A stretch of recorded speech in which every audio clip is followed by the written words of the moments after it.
ਅੰਗ 17ਵਾਂ। ਪਿੰਡ ਦਿਆਂ ਮੋਹਤਬਾਰ ਬੰਦਿਆਂ ਨਾਲ, ਜਿਨ੍ਹਾਂ 'ਚ ਮੈਂਬਰ ਪੰਚਾਇਤ ਤੇ ਨੰਬਰਦਾਰ ਵੀ ਸਨ, ਗੱਲ ਕਰ ਚਰਨ ਨੇ ਪਿੰਡ ਦੀ ਧਰਮਸ਼ਾਲਾ 'ਚ ਅਨਪੜ੍ਹਾਂ ਨੂੰ ਪੜ੍ਹਾਉਣ ਦਾ ਕੰਮ ਸ਼ੁਰੂ ਕਰ ਦਿੱਤਾ ਸੀ। ਲਾਲ ਨੇ ਸਰਪੰਚ ਹੋਣ ਦੇ ਨਾਤੇ ਆਪਣੀ ਲੱਤ ਉਡਾਉਣ ਦੀ ਪੂਰੀ ਕੋਸ਼ਿਸ਼ ਕੀਤੀ, ਪਰ ਸਾਰੇ ਮੈਂਬਰ ਉਹਦੇ ਉਲਟ ਹੋਣ ਕਰਕੇ ਉਹਦੀ ਕੋਈ ਪੇਸ਼ ਨਾ ਗਈ। ਜੇ ਕੋਈ ਇੱਕ ਦੋ ਮੈਂਬਰ ਉਹਦੇ ਪੱਖ 'ਚ ਸਨ ਵੀ, ਤਾਂ ਉਹ ਇਸ ਚੰਗੇ ਕੰਮ 'ਚ ਅੜਿੱਕਾ ਸਾਬ ਨਾ ਬਣੇ। ਲਾਲ ਆਈਆਂ ਗਰਾਂਟਾਂ ਦਾ ਧੋਬੀ ਪਟਰਾ ਲਵਾ ਚੁੱਕਾ ਸੀ।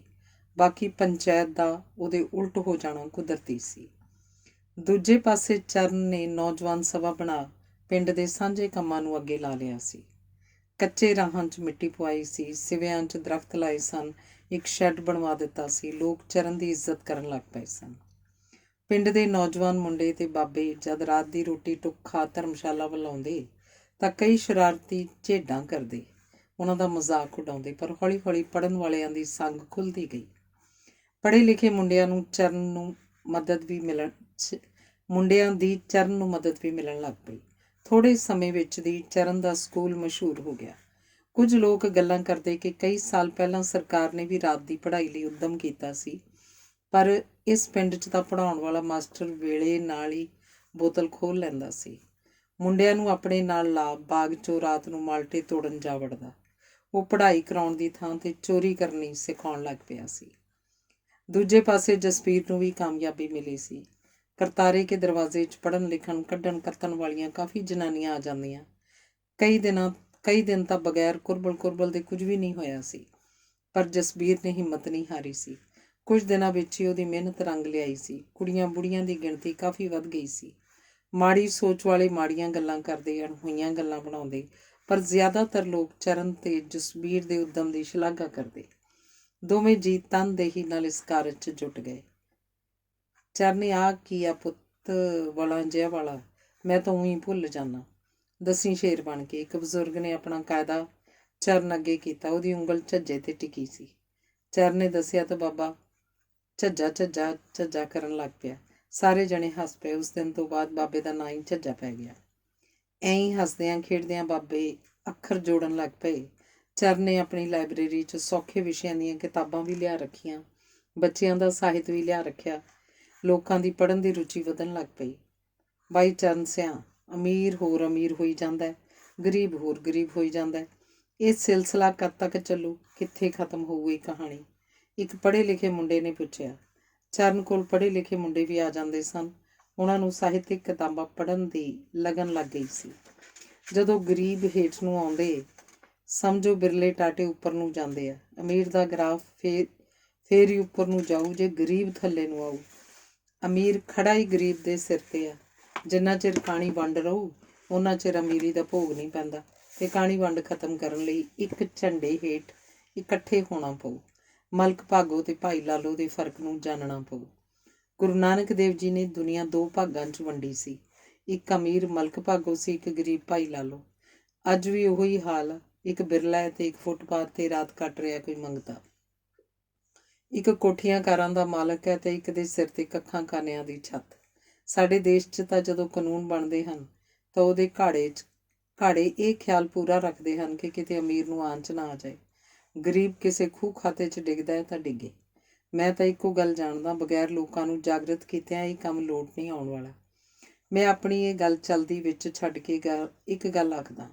ਮੇਰੀਆਂ ਗੱਲਾਂ ਦੀ ਅਜੇ ਤੁਸਾਂ ਨੂੰ ਪੂਰੀ ਸਮਝ ਨਹੀਂ ਪੈ ਰਹੀ, ਪਰ ਹੌਲੀ ਹੌਲੀ ਜ਼ਰੂਰ ਪਊ। ਜਿਹੜੇ ਤੁਹਾਡੇ ਵਿੱਚੋਂ 5-7 ਜਮਾਤਾਂ ਪੜ੍ਹੇ ਆ, ਉਹ ਚੰਗਾ ਸਾਹਿਤ ਜ਼ਰੂਰ ਪੜ੍ਹਨ। ਉਸ ਨਾਲ ਤੁਹਾਡੀ ਸੋਚ ਪ੍ਰਚੰਡ ਹੋਊ। ਜ਼ਰਾ ਸੋਚੋ ਉਹਨਾਂ ਦਾ ਕੀ ਹਾਲ ਹੁੰਦਾ ਹੋਊ, ਜਿਨ੍ਹਾਂ ਕੋਲ ਕੋਈ ਘਰ ਘਾਟ ਵੀ ਨਹੀਂ, ਤਨ ਢੱਕਣ ਲਈ 2 ਗਜ਼ ਕੱਪੜਾ ਨਹੀਂ, ਆਪਣੀ ਜ਼ਿੰਦਗੀ ਫੁੱਟਪਾਥ 'ਤੇ ਲਗਾਉਂਦੇ ਆ। ਜਿੱਥੇ ਅਮੀਰ ਸਾਹਿਬਜ਼ਾਦਿਆਂ ਦੀਆਂ ਕਾਰਾਂ ਉਹਨਾਂ ਨੂੰ ਕੁਚਲ ਕੇ ਅੱਗੇ ਲੰਘ ਜਾਂਦੀਆਂ, ਜਾਂ ਤਾਂ ਉਹ ਵਿਚਾਰੇ ਮਾਰੇ ਜਾਂਦੇ ਆ ਜਾਂ ਅਪਾਹਜ ਹੋ ਜਾਂਦੇ ਹਨ। ਅਪਾਹਜ ਨੂੰ ਕੋਈ ਹਸਪਤਾਲ ਵੀ ਨਹੀਂ ਝੱਲਦਾ ਤੇ ਮੋਇਆਂ ਨੂੰ ਸ਼ਮਸ਼ਾਨ ਘਾਟ। ਕਿਸੇ ਕਬਰਿਸਤਾਨ 'ਚ ਸੈਂਕੜਿਆਂ ਦੀ ਗਿਣਤੀ 'ਚ ਬੇਵਾਰਸ ਲਾਸ਼ਾਂ ਨੂੰ ਕਾਂ ਕੁੱਤੇ ਘੜੀਸ ਰਹੇ ਹੁੰਦੇ ਆ। ਇੰਨਾ ਅਨਰਥ ਕਿਉਂ? ਕੀ ਗਰੀਬ ਕੁੱਤੇ ਦੀ ਜੂਨ ਭੋਗਣ ਲਈ ਹੀ ਪੈਦਾ ਹੁੰਦਾ ਹੈ? ਪਰ ਗਲਤ। ਅੱਜ ਕੱਲ੍ਹ ਕੁੱਤੇ ਨੂੰ ਅਮੀਰ ਲੋਕ ਇਸ ਢੰਗ ਨਾਲ ਪਾਲਦੇ ਹੈ ਕਿ ਉਹਦੇ ਕੀਤੇ ਜਾ ਰਹੇ ਖਰਚ ਨਾਲ ਕਈ ਗਰੀਬ ਪਰਿਵਾਰ ਚਲਾਏ ਜਾ ਸਕਦੇ ਆ। ਪਰ ਇੱਥੇ ਤਾਂ ਅਮੀਰਾਂ ਦੇ ਬੱਚੇ ਮੂੰਹ 'ਚ ਸੋਨੇ ਦਾ ਚਮਚਾ ਲੈ ਕੇ ਪੈਦਾ ਹੁੰਦੇ ਆ। ਗਰੀਬ ਨੂੰ ਗੁੜ ਦੀ ਰੋੜੀ ਦੀ ਗੁੜਤੀ ਨਸੀਬ ਨਹੀਂ ਹੁੰਦੀ। ਜੇ ਰੱਬ ਹੈ ਤਾਂ ਉਹਨੂੰ ਇੰਨਾ ਅਮੀਰਾਂ ਨਾਲ ਲਗਾਓ ਕਿਉਂ ਹੈ? ਕੀ ਇਸ ਲਈ ਕਿ ਉਹ ਗਰੀਬ ਲੋਕਾਂ ਦੀ ਖੂਨ ਪਸੀਨੇ ਦੀ ਕਮਾਈ ਦੀ ਲੁੱਟ ਕਰ ਵੱਡੇ ਵੱਡੇ ਧਾਰਮਿਕ ਸਥਾਨ ਬਣਵਾ ਦਿੰਦੇ ਆ? ਮੈਂ ਤਾਂ ਰੱਬ ਦੀ ਹੋਂਦ ਹੀ ਨਕਾਰਦਾ ਜਿਹੜਾ ਅਮੀਰ ਵਰਗ ਨੇ ਕਾਬੂ ਕਰ ਰੱਖਿਆ। ਧਰਮ ਦੀ ਆੜ ਲੈ ਗੋਗੜ ਵਧਾਉਣ ਵਾਲਿਆਂ ਹਾਂ, ਪਰ ਨਹੀਂ, ਲੋਕਾਂ ਦਾ ਬਣਾਇਆ ਹੋਰ ਰੱਬ ਹੈ। ਇਹ ਬਾਬੇ ਨਾਨਕ ਵਾਲਾ ਰੱਬ ਨਹੀਂ। ਚਲੋ ਇਹ ਗੱਲ ਕਦੇ ਫੇਰ ਸਹੀ। ਸਾਨੂੰ ਉਹ ਸਿਸਟਮ ਚਾਹੀਦਾ ਜਿਸ 'ਚ ਆਮਦਨੀ ਦੇ ਸਰੋਤਾਂ ਦਾ ਪਾੜਾ ਜ਼ਿਆਦਾ ਨਾ ਹੋਵੇ। ਇਹ ਗੱਲ ਵੀ ਆਪਾਂ ਕਦੀ ਫੇਰ ਕਰਾਂਗੇ। ਮੈਨੂੰ ਕੁਝ ਦਿਨ ਪਹਿਲਾਂ ਇੱਕ ਘਟਨਾ ਚੇਤੇ ਆ ਗਈ। ਮੈਂ ਫਰੀਦਕੋਟ ਵਾਲੇ ਕਾਲੇ ਚਾਹ ਵਾਲੇ ਦੇ ਬੈਠਾ ਸੀ। ਮੇਰੇ ਕੰਨਾਂ 'ਚ ਇੱਕ ਮਰਦਾਊ ਜੀ ਆਵਾਜ਼ ਪਈ। ਇੱਕ ਜਨਾਨੀ ਲੇਲੜੀਆਂ ਕੱਢ ਰਹੀ ਸੀ। ਉਹਦਾ ਦਮ ਪੱਟੀ ਦਾ ਸੀ, ਆਵਾਜ਼ ਸੰਗ 'ਚ ਹੀ ਘੁੱਟੀ ਦੀ ਸੀ। ਉਹ ਆਪਣੇ ਛੋਟੇ ਜਿਹੇ ਬੱਚੇ ਨੂੰ ਉਂਗਲ ਲਾਈ ਹੱਥ ਅੱਡੀ ਖੜੀ ਸੀ। ਉਹਦੇ ਥਾਂ ਥਾਂ ਤੋਂ ਕੱਪੜੇ ਲੀਰਾਂ ਹੋਏ ਪਏ ਸਨ। ਸਲਵਾਰ ਵਿੱਚ ਦੀ ਗੋਡੇ ਝਾਕ ਰਹੇ ਸਨ। ਗਲ ਦੀ ਕੁੜਤੀ ਸਥਾਨਾਂ ਤੋਂ ਪਾਟੀ ਸੀ, ਢਾਕਾਂ ਵੀ ਨੰਗੀਆਂ ਹੋ ਰਹੀਆਂ ਸਨ। ਉਹ ਆਪਣੀ ਅੰਗ ਸਿਰ 'ਤੇ ਲਈ ਚੁੰਨੀ ਨਾਲ ਢਕਣ ਦੀ ਕੋਸ਼ਿਸ਼ ਕਰ ਰਹੀ ਸੀ, ਪਰ ਸਫਲ ਨਹੀਂ ਹੋ ਰਹੀ ਸੀ। ਉਹਦੀ ਰੀਸੇ ਬੱਚਾ ਵੀ ਅੱਡ ਰਿਹਾ ਸੀ। ਉਹਨਾਂ ਦੀ ਮੰਗ ਸਿਰਫ 2 ਰੋਟੀਆਂ ਸੀ, ਭੁੱਖੇ ਢਿੱਡਾਂ ਨੂੰ ਝੁਲਕਾ ਦੇਣ ਵਾਸਤੇ। ਉਹਨੇ ਇੱਕ ਮੋਟਰਸਾਈਕਲ ਤੋਂ ਉਤਰ ਕੇ ਦੁਕਾਨ 'ਚ ਵੜ ਰਹੇ ਇੱਕ ਸਰਦਾਰ ਵੱਲ ਹੱਥ ਅੱਡਿਆ। ਸਰਦਾਰ ਆਪਣੀਆਂ ਕਾਲੀਆਂ ਐਨਕਾਂ ਨੱਕ ਤੋਂ ਲਾ ਰੁਮਾਲ ਨਾਲ ਸ਼ੀਸ਼ੇ ਸਾਫ਼ ਕਰਦਾ ਉਸ ਮੰਗਤੀ ਨੂੰ ਬਹੁਤ ਹੀ ਅਸ਼ਲੀਲ ਗੱਲ ਕਹਿ ਗਿਆ। ਫਿਰ ਇੱਕ ਲਾਲੇ ਦੀ ਆਵਾਜ਼ ਆਈ। ਉਹ ਸਰਦਾਰ ਤੋਂ ਵੀ 2 ਰੱਤੀਆਂ ਵੱਧ ਸੀ। ਲਾਲੇ ਦੀ ਆਖੀ ਮੇਰੇ ਸੀਨੇ ਛੇਕ ਕਰ ਗਈ। ਉਸ ਗਰੀਬਣੀ ਦਾ ਕੀ ਹਾਲ ਹੋਇਆ ਹੋਊ ਉਹ ਜਾਣੇ। ਚੱਲ ਇੱਥੋਂ। ਕੀ ਕਮੀਨਿਆਂ ਦੀ ਸ਼ਰਮ ਲੱਥੀ। ਇਹ ਆਪਣੀ ਕਥਾ ਲੈ ਬੈਠਣਗੇ। ਜੇ ਭੁੱਖੀ ਮਿਟਾਉਣੀ ਆ ਮੇਰੇ ਨਾਲ ਚੱਲ। ਸਾਬਣ ਨਾਲ ਪਿੰਡਾ ਧੋ ਕੇ ਚਮਕਾਰੇ ਮਾਰਨ ਲੱਗ ਪਏਂਗੀ। ਤੂੰ ਮੇਰੀ ਜ਼ਰੂਰਤ ਪੂਰੀ ਕਰੀ, ਮੈਂ ਤੇਰੀ। ਸੌਦਾ ਮਨਜ਼ੂਰ ਆ ਤਾਂ ਵੇਖ ਲੈ, ਨਹੀਂ ਦਫਾ ਹੋ, ਸਿਰ ਨਾ ਖਾ। ਆਖੋ ਕਿਚ ਕਰਕੇ ਹੱਸ ਪਿਆ ਤੇ ਕਾਲੇ ਦੇ ਕਾਊਂਟਰ 'ਤੇ ਪਈ ਬਰਫੀ ਦੀ ਟਰੇ 'ਚ ਇੱਕ ਟੁਕੜੀ ਚੱਕ ਪਚਕ ਮੂੰਹ ਮਾਰਨ ਲੱਗ ਪਿਆ। ਭਾਈ ਸਾਹਿਬ, ਕਿਉਂ ਗਰੀਬਣੀ ਦਾ ਮਜ਼ਾਕ ਉਡਾਉਂਦੇ ਹੋ? ਇਹ ਤੁਹਾਨੂੰ ਸੋਭਾ ਦਿੰਦਾ? ਮੈਂ ਆਖਿਆ ਤਾਂ ਉਲਟਾ ਸ਼ਰਮਿੰਦਾ ਹੋਣ ਦੀ ਬਜਾਏ ਮੇਰਾ ਮਜ਼ਾਕ ਉਡਾਉਣ ਲੱਗ ਪਿਆ। ਮੈਂ ਕਾਲੇ ਤੋਂ ਇੱਕ ਡਬਲ ਰੋਟੀ ਤੇ 2 ਕੱਪ ਚਾਹ ਲੈ ਕੇ ਉਹਨਾਂ ਨੂੰ ਫੜਾ ਦਿੱਤੀ। ਅਜੇ ਬੱਚੇ ਦੇ ਹੱਥ 'ਤੇ ਰੋਟੀ ਧਰੀ ਸੀ ਕਿ ਮੈਂ ਹੈਰਾਨ ਰਹਿ ਗਿਆ ਜਦ ਉਸ ਔਰਤ ਨੇ ਬੱਚੇ ਤੋਂ ਡਬਲ ਰੋਟੀ ਫੜ ਆਪਣੇ ਮੂੰਹ 'ਚ ਪਾ ਲਈ ਤੇ ਬੱਚੇ ਨੂੰ ਇੱਕ ਕੁੱਤਰ ਤੱਕ ਨਾ ਦਿੱਤੀ। ਮੈਂ ਗੁੱਸੇ ਨਾਲ ਉਸ ਔਰਤ ਨੂੰ ਆਖਿਆ, ਇਹ ਬੱਚਾ ਤੇਰਾ ਆਪਣਾ ਨਹੀਂ ਹੈ ਨਾ? ਝੂਠ ਨਾ ਮਾਰੀ।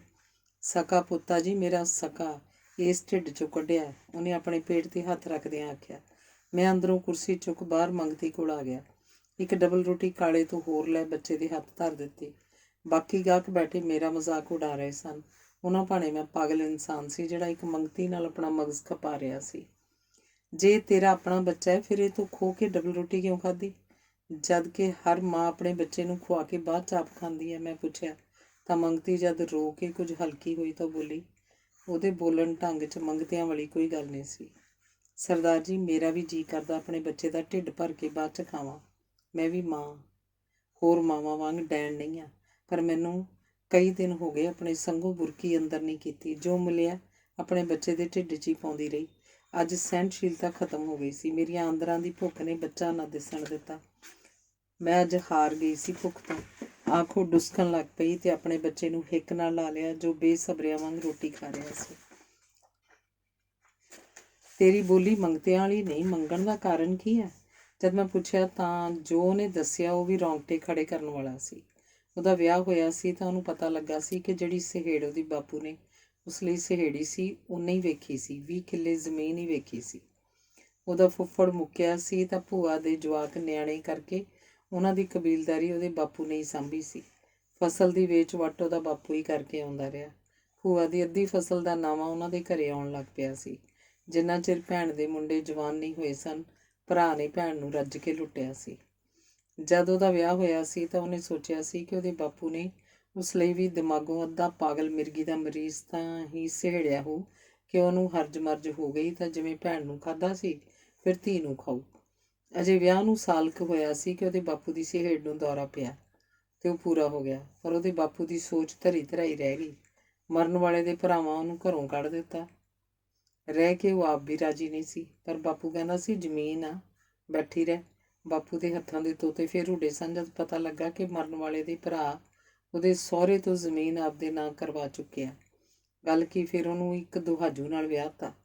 ਉਹਦੀ ਪਹਿਲੀ ਵਾਲੀ ਨਾਲ ਦਾਜ ਦੇ ਲੈਣ ਦੇਣ ਪਿੱਛੇ ਹੀ ਛੱਡ ਛਡਾਈ ਹੋਈ ਸੀ। ਇਹ ਗੱਲਾਂ ਤਾਂ ਨਵੀਂ ਵਿਆਹੀ ਨੂੰ ਆਂਢਣਾ ਗੁਆਂਢਣਾ ਹੀ ਦੱਸ ਗਈਆਂ ਸੀ ਅਤੇ ਉਹਨਾਂ ਦੀਆਂ ਗੱਲਾਂ ਉਸ ਵੇਲੇ ਸੱਚ ਹੋ ਨਿਬੜੀਆਂ ਜਦੋਂ ਉਹਨੇ ਸਕੂਟਰ ਲਿਆਉਣ ਲਈ ਤੰਗ ਕਰਨਾ ਸ਼ੁਰੂ ਕਰਤਾ। ਐਂ ਘੈਂਸ 1.5 ਸਾਲ ਲੰਘ ਗਿਆ। ਕੋਲ 2-4 ਮਹੀਨਿਆਂ ਦਾ ਮੁੰਡਾ ਵੀ ਹੋ ਗਿਆ। ਦਾਜ ਵਾਲੀ ਮੰਗ ਫੇਰ ਜ਼ੋਰ ਫੜਨ ਲੱਗ ਪਈ, ਪਹਿਲਾਂ ਨਾਲੋਂ ਵੀ ਦੁੱਗਣੀ ਹੋ ਕੇ। ਸ਼ੂਸ਼ਕ ਦਾ ਜੋੜ ਵੀ ਵਿੱਚ ਲੱਗ ਗਿਆ। ਉਹਦਾ ਬਾਪੂ ਤਾਂ ਪਿੰਡੇ ਦੀ ਜੂਨ ਨਹੀਂ ਦੇਣ ਵਾਲਾ ਸੀ। ਉਹਨਾਂ ਦੀ ਝੋਲੀ ਕਾਹਦੇ ਭਰਨੀ ਸੀ। ਜਦ ਉਹਨਾਂ ਨੂੰ ਕੁਝ ਹੱਥ ਪੱਲੇ ਆਉਂਦਾ ਨਾ ਦਿਸਿਆ ਤਾਂ ਉਹਨਾਂ ਨੇ ਉਹਨੂੰ ਮਾਰਨ ਦੀ ਸਕੀਮ ਬਣਾ ਲਈ, ਪਰ ਉਹ ਪਤਾ ਲੱਗਣ 'ਤੇ ਆਪਣਾ ਬੱਚਾ ਚੱਕ ਭੱਜ ਨਿਕਲੀ। ਮਾਪਿਆਂ ਤੋਂ ਤਾਂ ਉਹ ਪਹਿਲਾਂ ਹੀ ਸਤੀ ਪਈ ਸੀ। ਮਾਪੀ ਜਾਣ ਦੀ ਬਜਾਏ ਸ਼ਹਿਰ 'ਚ ਆ ਗਈ ਅਤੇ ਇੱਕ ਘਰ ਨੌਕਰੀ ਕਰ ਲਈ। ਰਸੋਈ ਦੇ ਕੰਮ ਨੂੰ ਸਚਿਆਰੀ ਸੀ। ਮਾਲਕਣ ਨਾਲ ਛੇਤੀ ਘੁਲ ਮਿਲ ਗਈ। ਸੋਚਿਆ ਸੀ ਐਂ ਮੁੰਡਾ ਪਾਲ ਲਊ, ਪਰ ਮਾਲਕਣ ਦੀ ਗੈਰ ਹਾਜ਼ਰੀ 'ਚ ਘਰ ਦਾ ਮਾਲਕ ਇੱਜ਼ਤ ਖਰਾਬ ਕਰ ਗਿਆ। ਫਿਰ ਉਹ ਜਿੱਥੇ ਵੀ ਗਈ ਇਹੋ ਹੀ ਹਾਲ। ਇੱਕ ਮਾਲਕ ਨੇ ਤਾਂ ਉਹਨੂੰ ਚੋਰੀ ਦੇ ਇਲਜ਼ਾਮ 'ਚ ਪੁਲਿਸ ਨੂੰ ਫੜਾ ਦਿੱਤਾ। ਥਾਣੇ ਪੁਲਿਸ ਵਾਲਿਆਂ ਖੇ ਖਰਾਬੀ ਕੀਤੀ ਅਤੇ ਅਖੀਰ ਉਹ ਫੁੱਟਪਾਥ 'ਤੇ ਆ ਗਈ। ਉਹਨੂੰ ਇਹ ਜ਼ਿੰਦਗੀ ਵੀ ਰਾਸ ਨਾ ਆਈ। ਮਿੱਤਰੋ, ਜੇ ਔਰਤ ਕੁੱਖ 'ਚ ਕਤਲ ਹੋਣੋਂ ਬਚ ਜਾਂਦੀ ਆ ਤਾਂ ਉਹਨੂੰ ਥਾਂ ਥਾਂ 'ਤੇ ਕਤਲ ਕੀਤਾ ਜਾਂਦਾ। ਲੱਖਾਂ ਹੀ ਮੇਰੇ ਮਹਾਨ ਭਾਰਤ ਵਿੱਚ ਔਰਤਾਂ ਜ਼ੁਲਮ ਦਾ ਸ਼ਿਕਾਰ ਹਨ। ਉਹਨਾਂ ਦੇ ਪੇਟੋਂ ਜੰਮੇ ਡਾਕਟਰ ਨਹੀਂ ਬਣਨਗੇ, ਜੱਜ ਨਹੀਂ ਬਣਨਗੇ। ਜੇ ਬਣਨਗੇ ਤਾਂ ਮੁਜਰਮ ਹੀ ਬਣਨਗੇ। ਅੱਜ ਕੱਲ੍ਹ ਤਾਂ ਚੰਗੇ ਭਲੇ ਪੜ੍ਹੇ ਲਿਖੇ ਧੱਕੇ ਖਾਂਦੇ ਫਿਰਦੇ ਆ। ਉਸ ਔਰਤ ਵਰਗੀਆਂ ਦੇ ਪੇਟੋਂ ਜੰਮਿਆਂ ਦਾ ਕੀ ਵਟਿਆ ਜਾਣਾ ਇਸ ਅੰਧੇਰ ਨਗਰੀ 'ਚ। ਮਿੱਤਰੋ, ਸਰਕਾਰਾਂ ਨੇ ਕੁਝ ਨਹੀਂ ਕਰਨਾ। ਲੋਕ ਹੀ ਆਪਣਾ ਆਪ ਸੰਵਾਰਨ। ਪਹਿਲਾਂ ਤਾਂ ਜਾਤਾਂ ਪਾਤਾਂ ਤੋਂ ਉੱਪਰ ਉੱਠਣ ਦੀ ਲੋੜ ਆ। ਕਾਣੀ ਵੰਡ ਫੇਰ ਹੀ ਨਕਾਰੀ ਜਾਊ। ਜਦ ਤੀਲਾ ਤੀਲਾ ਹੋਏ ਲੋਕ ਇੱਕ ਬੌਕਰ ਦਾ ਰੂਪ ਧਾਰਨਗੇ ਤਾਂ ਇਹ ਗੰਦ ਹੁੰਜਿਆ ਜਾਣਾ।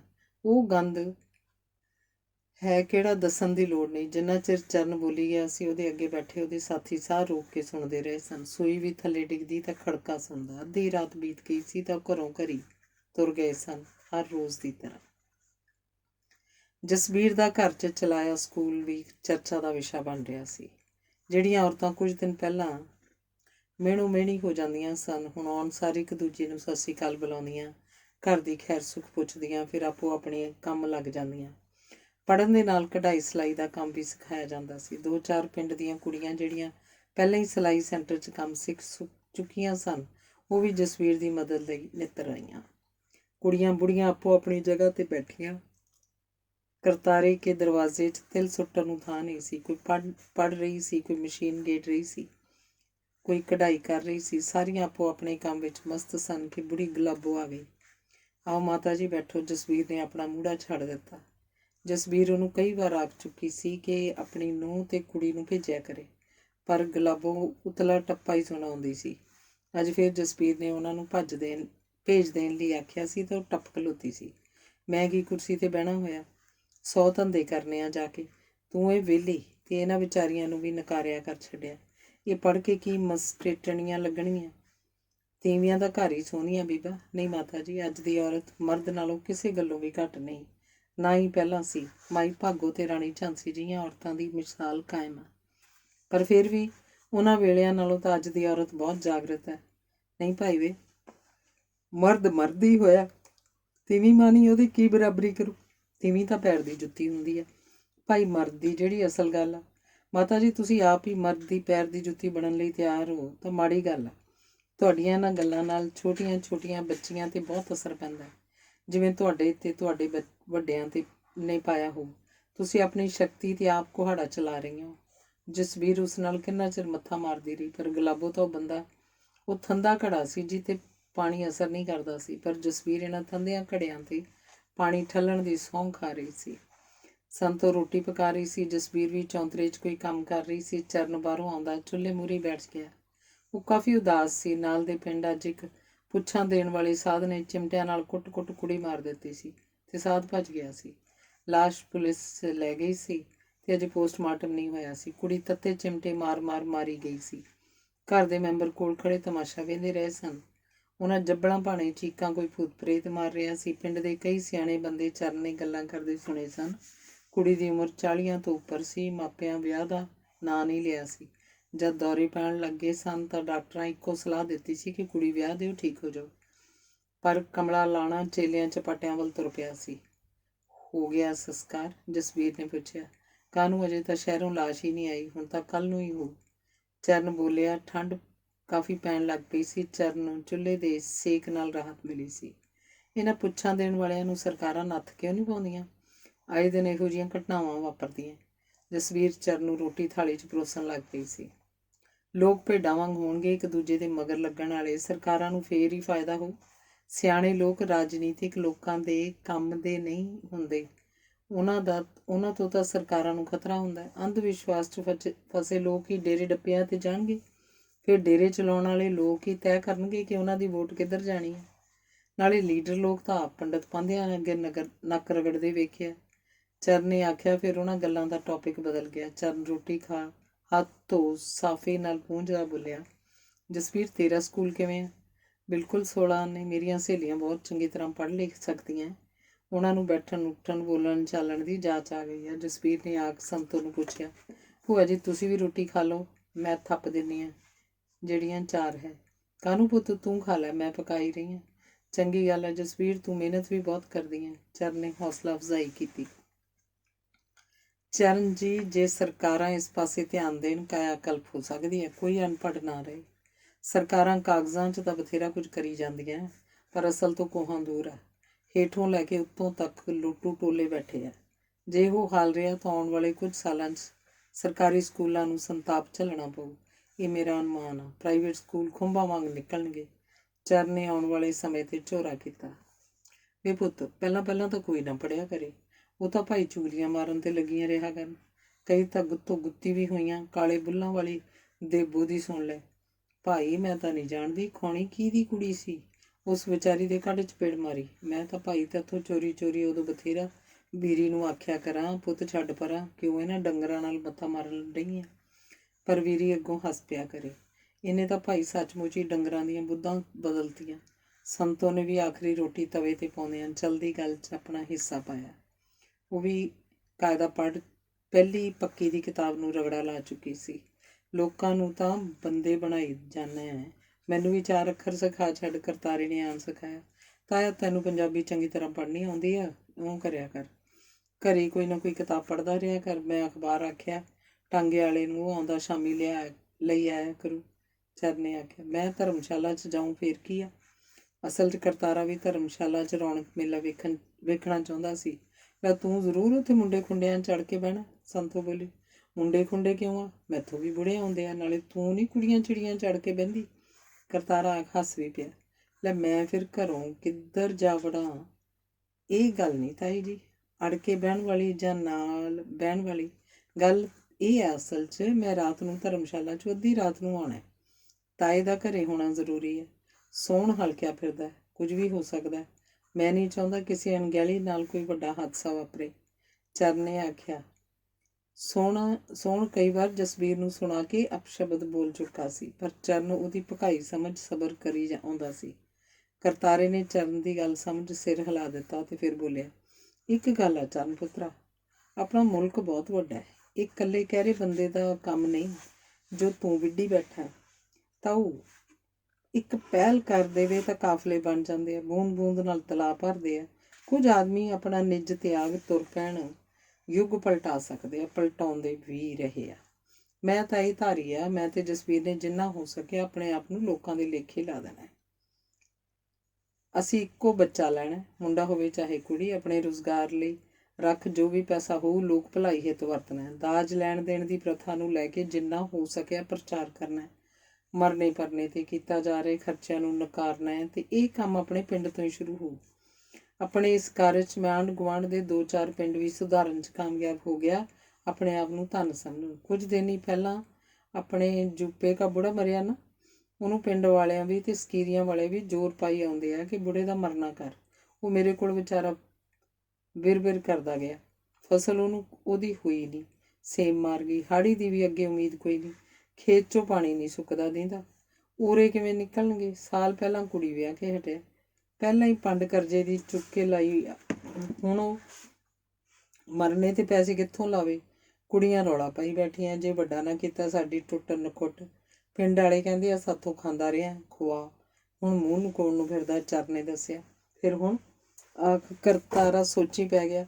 ਉਹਨੂੰ ਜੂਪੇ ਦੇ ਮਰਨੇ 'ਚ ਜਾਂਦੀ ਇੱਕ ਘੁਮਾ ਸਾਫਦੀ ਸੀ। ਫਿਰ ਕੀ, ਮੈਂ ਤਾਂ ਉਹਨੂੰ ਆਖਿਆ ਸਾਦਾ ਪ੍ਰੋਗਰਾਮ ਰੱਖ, ਅਸੀਂ ਤੇਰੇ ਨਾਲ ਆ। ਕੁਝ ਮੈਂਬਰ ਪੰਚਾਇਤ ਵੀ ਤੇ ਆਪਣੇ ਨਾਲ ਸਹਿਮਤ ਕੀਤੇ ਆ। ਹੋਰ ਮੁਖੀ ਬੰਦਿਆਂ ਨਾਲ ਕੱਲ੍ਹ ਨੂੰ ਗੱਲ ਕਰਕੇ ਮਰਨੇ ਪਰਨੇ ਤੇ ਆਉਂਦੇ ਨਜਾਇਜ਼ ਖਰਚੇ ਬੰਦ ਕਰਨੇ ਆ, ਚਰਨ ਨੇ ਦੱਸਿਆ। ਵਧੀਆ ਕਰੋਗੇ ਸ਼ੇਰ ਬੱਗਿਆ, ਵਧੀਆ। ਅਸਲ 'ਚ ਲੋਕ ਸ਼ਰਮੋ ਸ਼ਰਮੀ ਵੀ ਮਰ ਰਹੇ ਆ।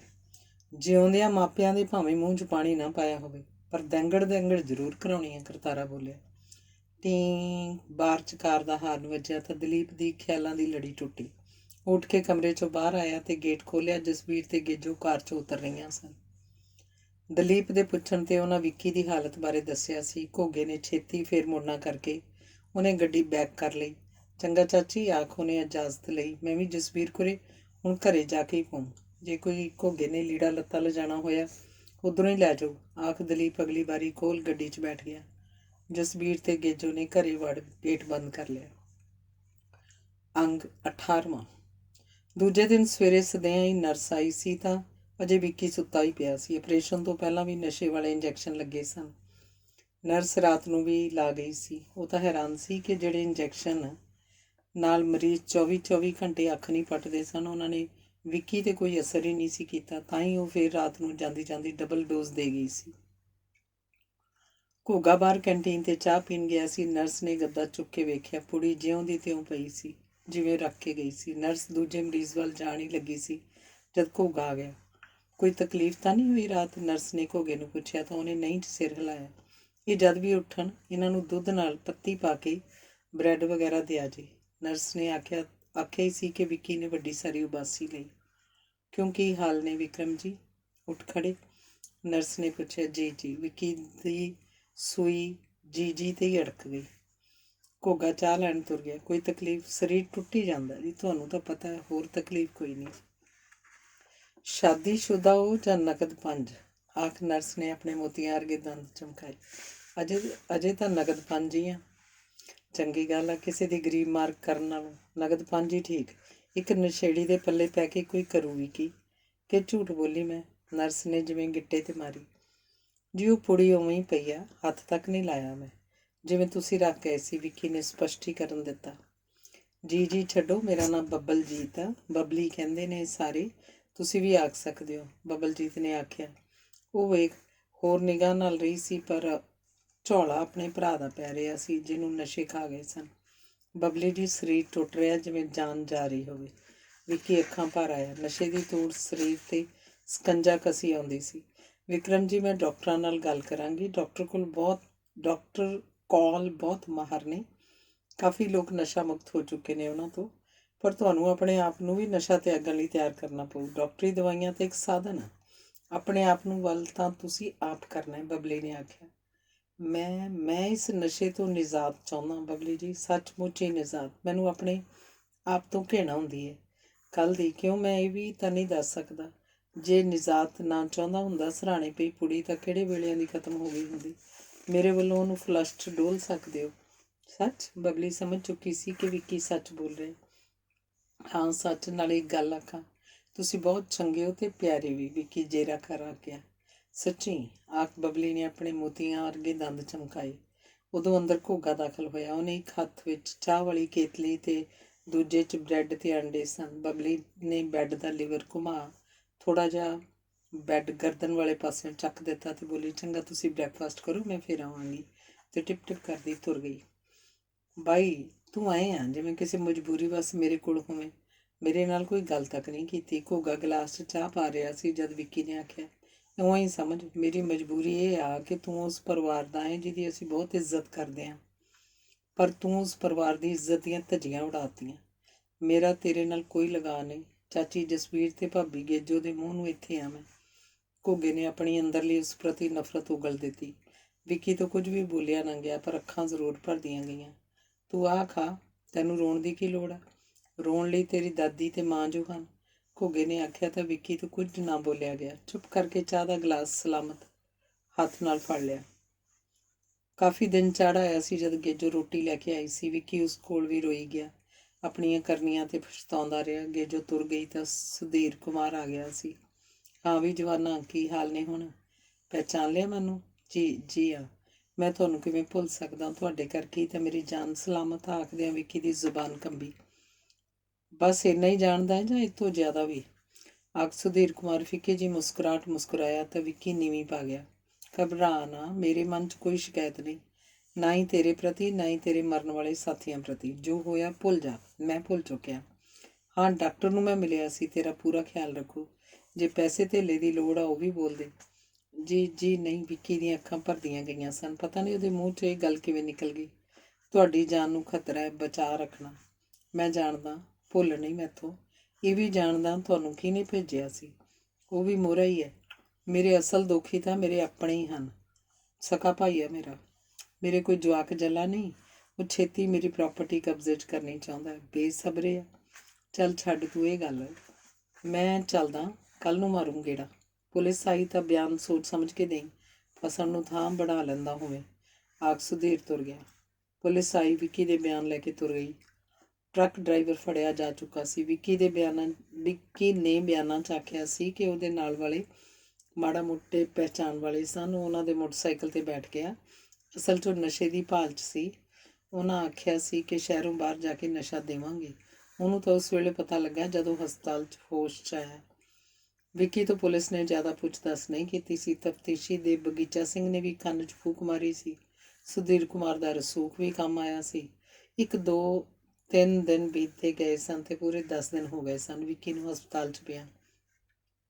ਨਸ਼ੇ ਦੀ ਤੋੜ ਲੱਗਦੀ ਰਹੀ ਸੀ ਤਾਂ ਉਹ ਝੱਲਦਾ ਰਿਹਾ ਤੇ ਆਪਣੇ ਆਪ ਨੂੰ ਸਿਰੜੀ ਕੀਤਾ ਸੀ। ਬਗੀਚਾ ਸਿੰਘ ਵੱਲੋਂ ਦਿੱਤੀ ਚਿੱਟੇ ਦੀ ਪੁੜੀ ਅਜੇ ਵੀ ਉਹਦੇ ਸਿਰਹਾਣੇ ਪਈ ਸੀ।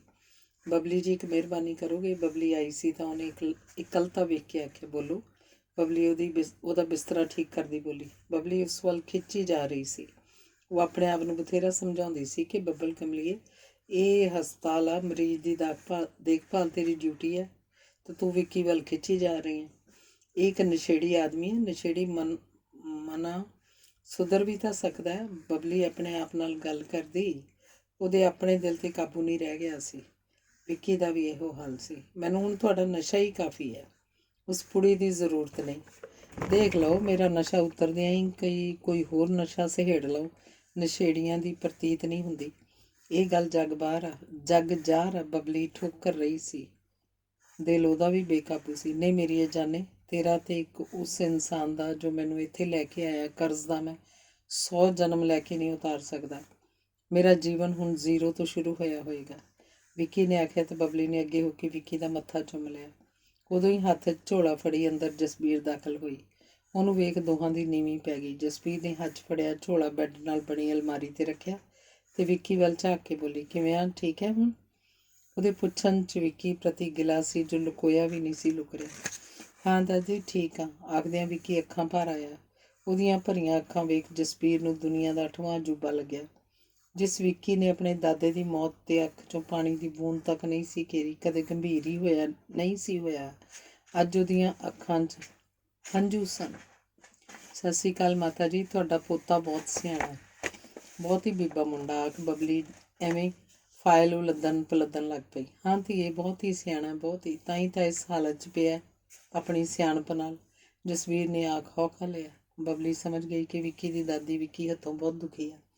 ਬਬਲੀ ਨੇ ਸੰਤਾਵਨਾ ਦਿੰਦਿਆਂ ਕਿਹਾ, ਮਾਂ ਜੀ ਸਭ ਠੀਕ ਹੋ ਜਾਊ, ਸਭ ਠੀਕ। ਤੁਸੀਂ ਦਾਦੀ ਪੋਤਾ ਗੱਲਾਂ ਕਰੋ, ਮੈਂ ਦੂਸਰੇ ਵਾਰਡ 'ਚ ਰਾਊਂਡ ਵੀ ਲਾਉਣਾ, ਨਾਲੇ ਚਾਹ ਆਖਾਂ।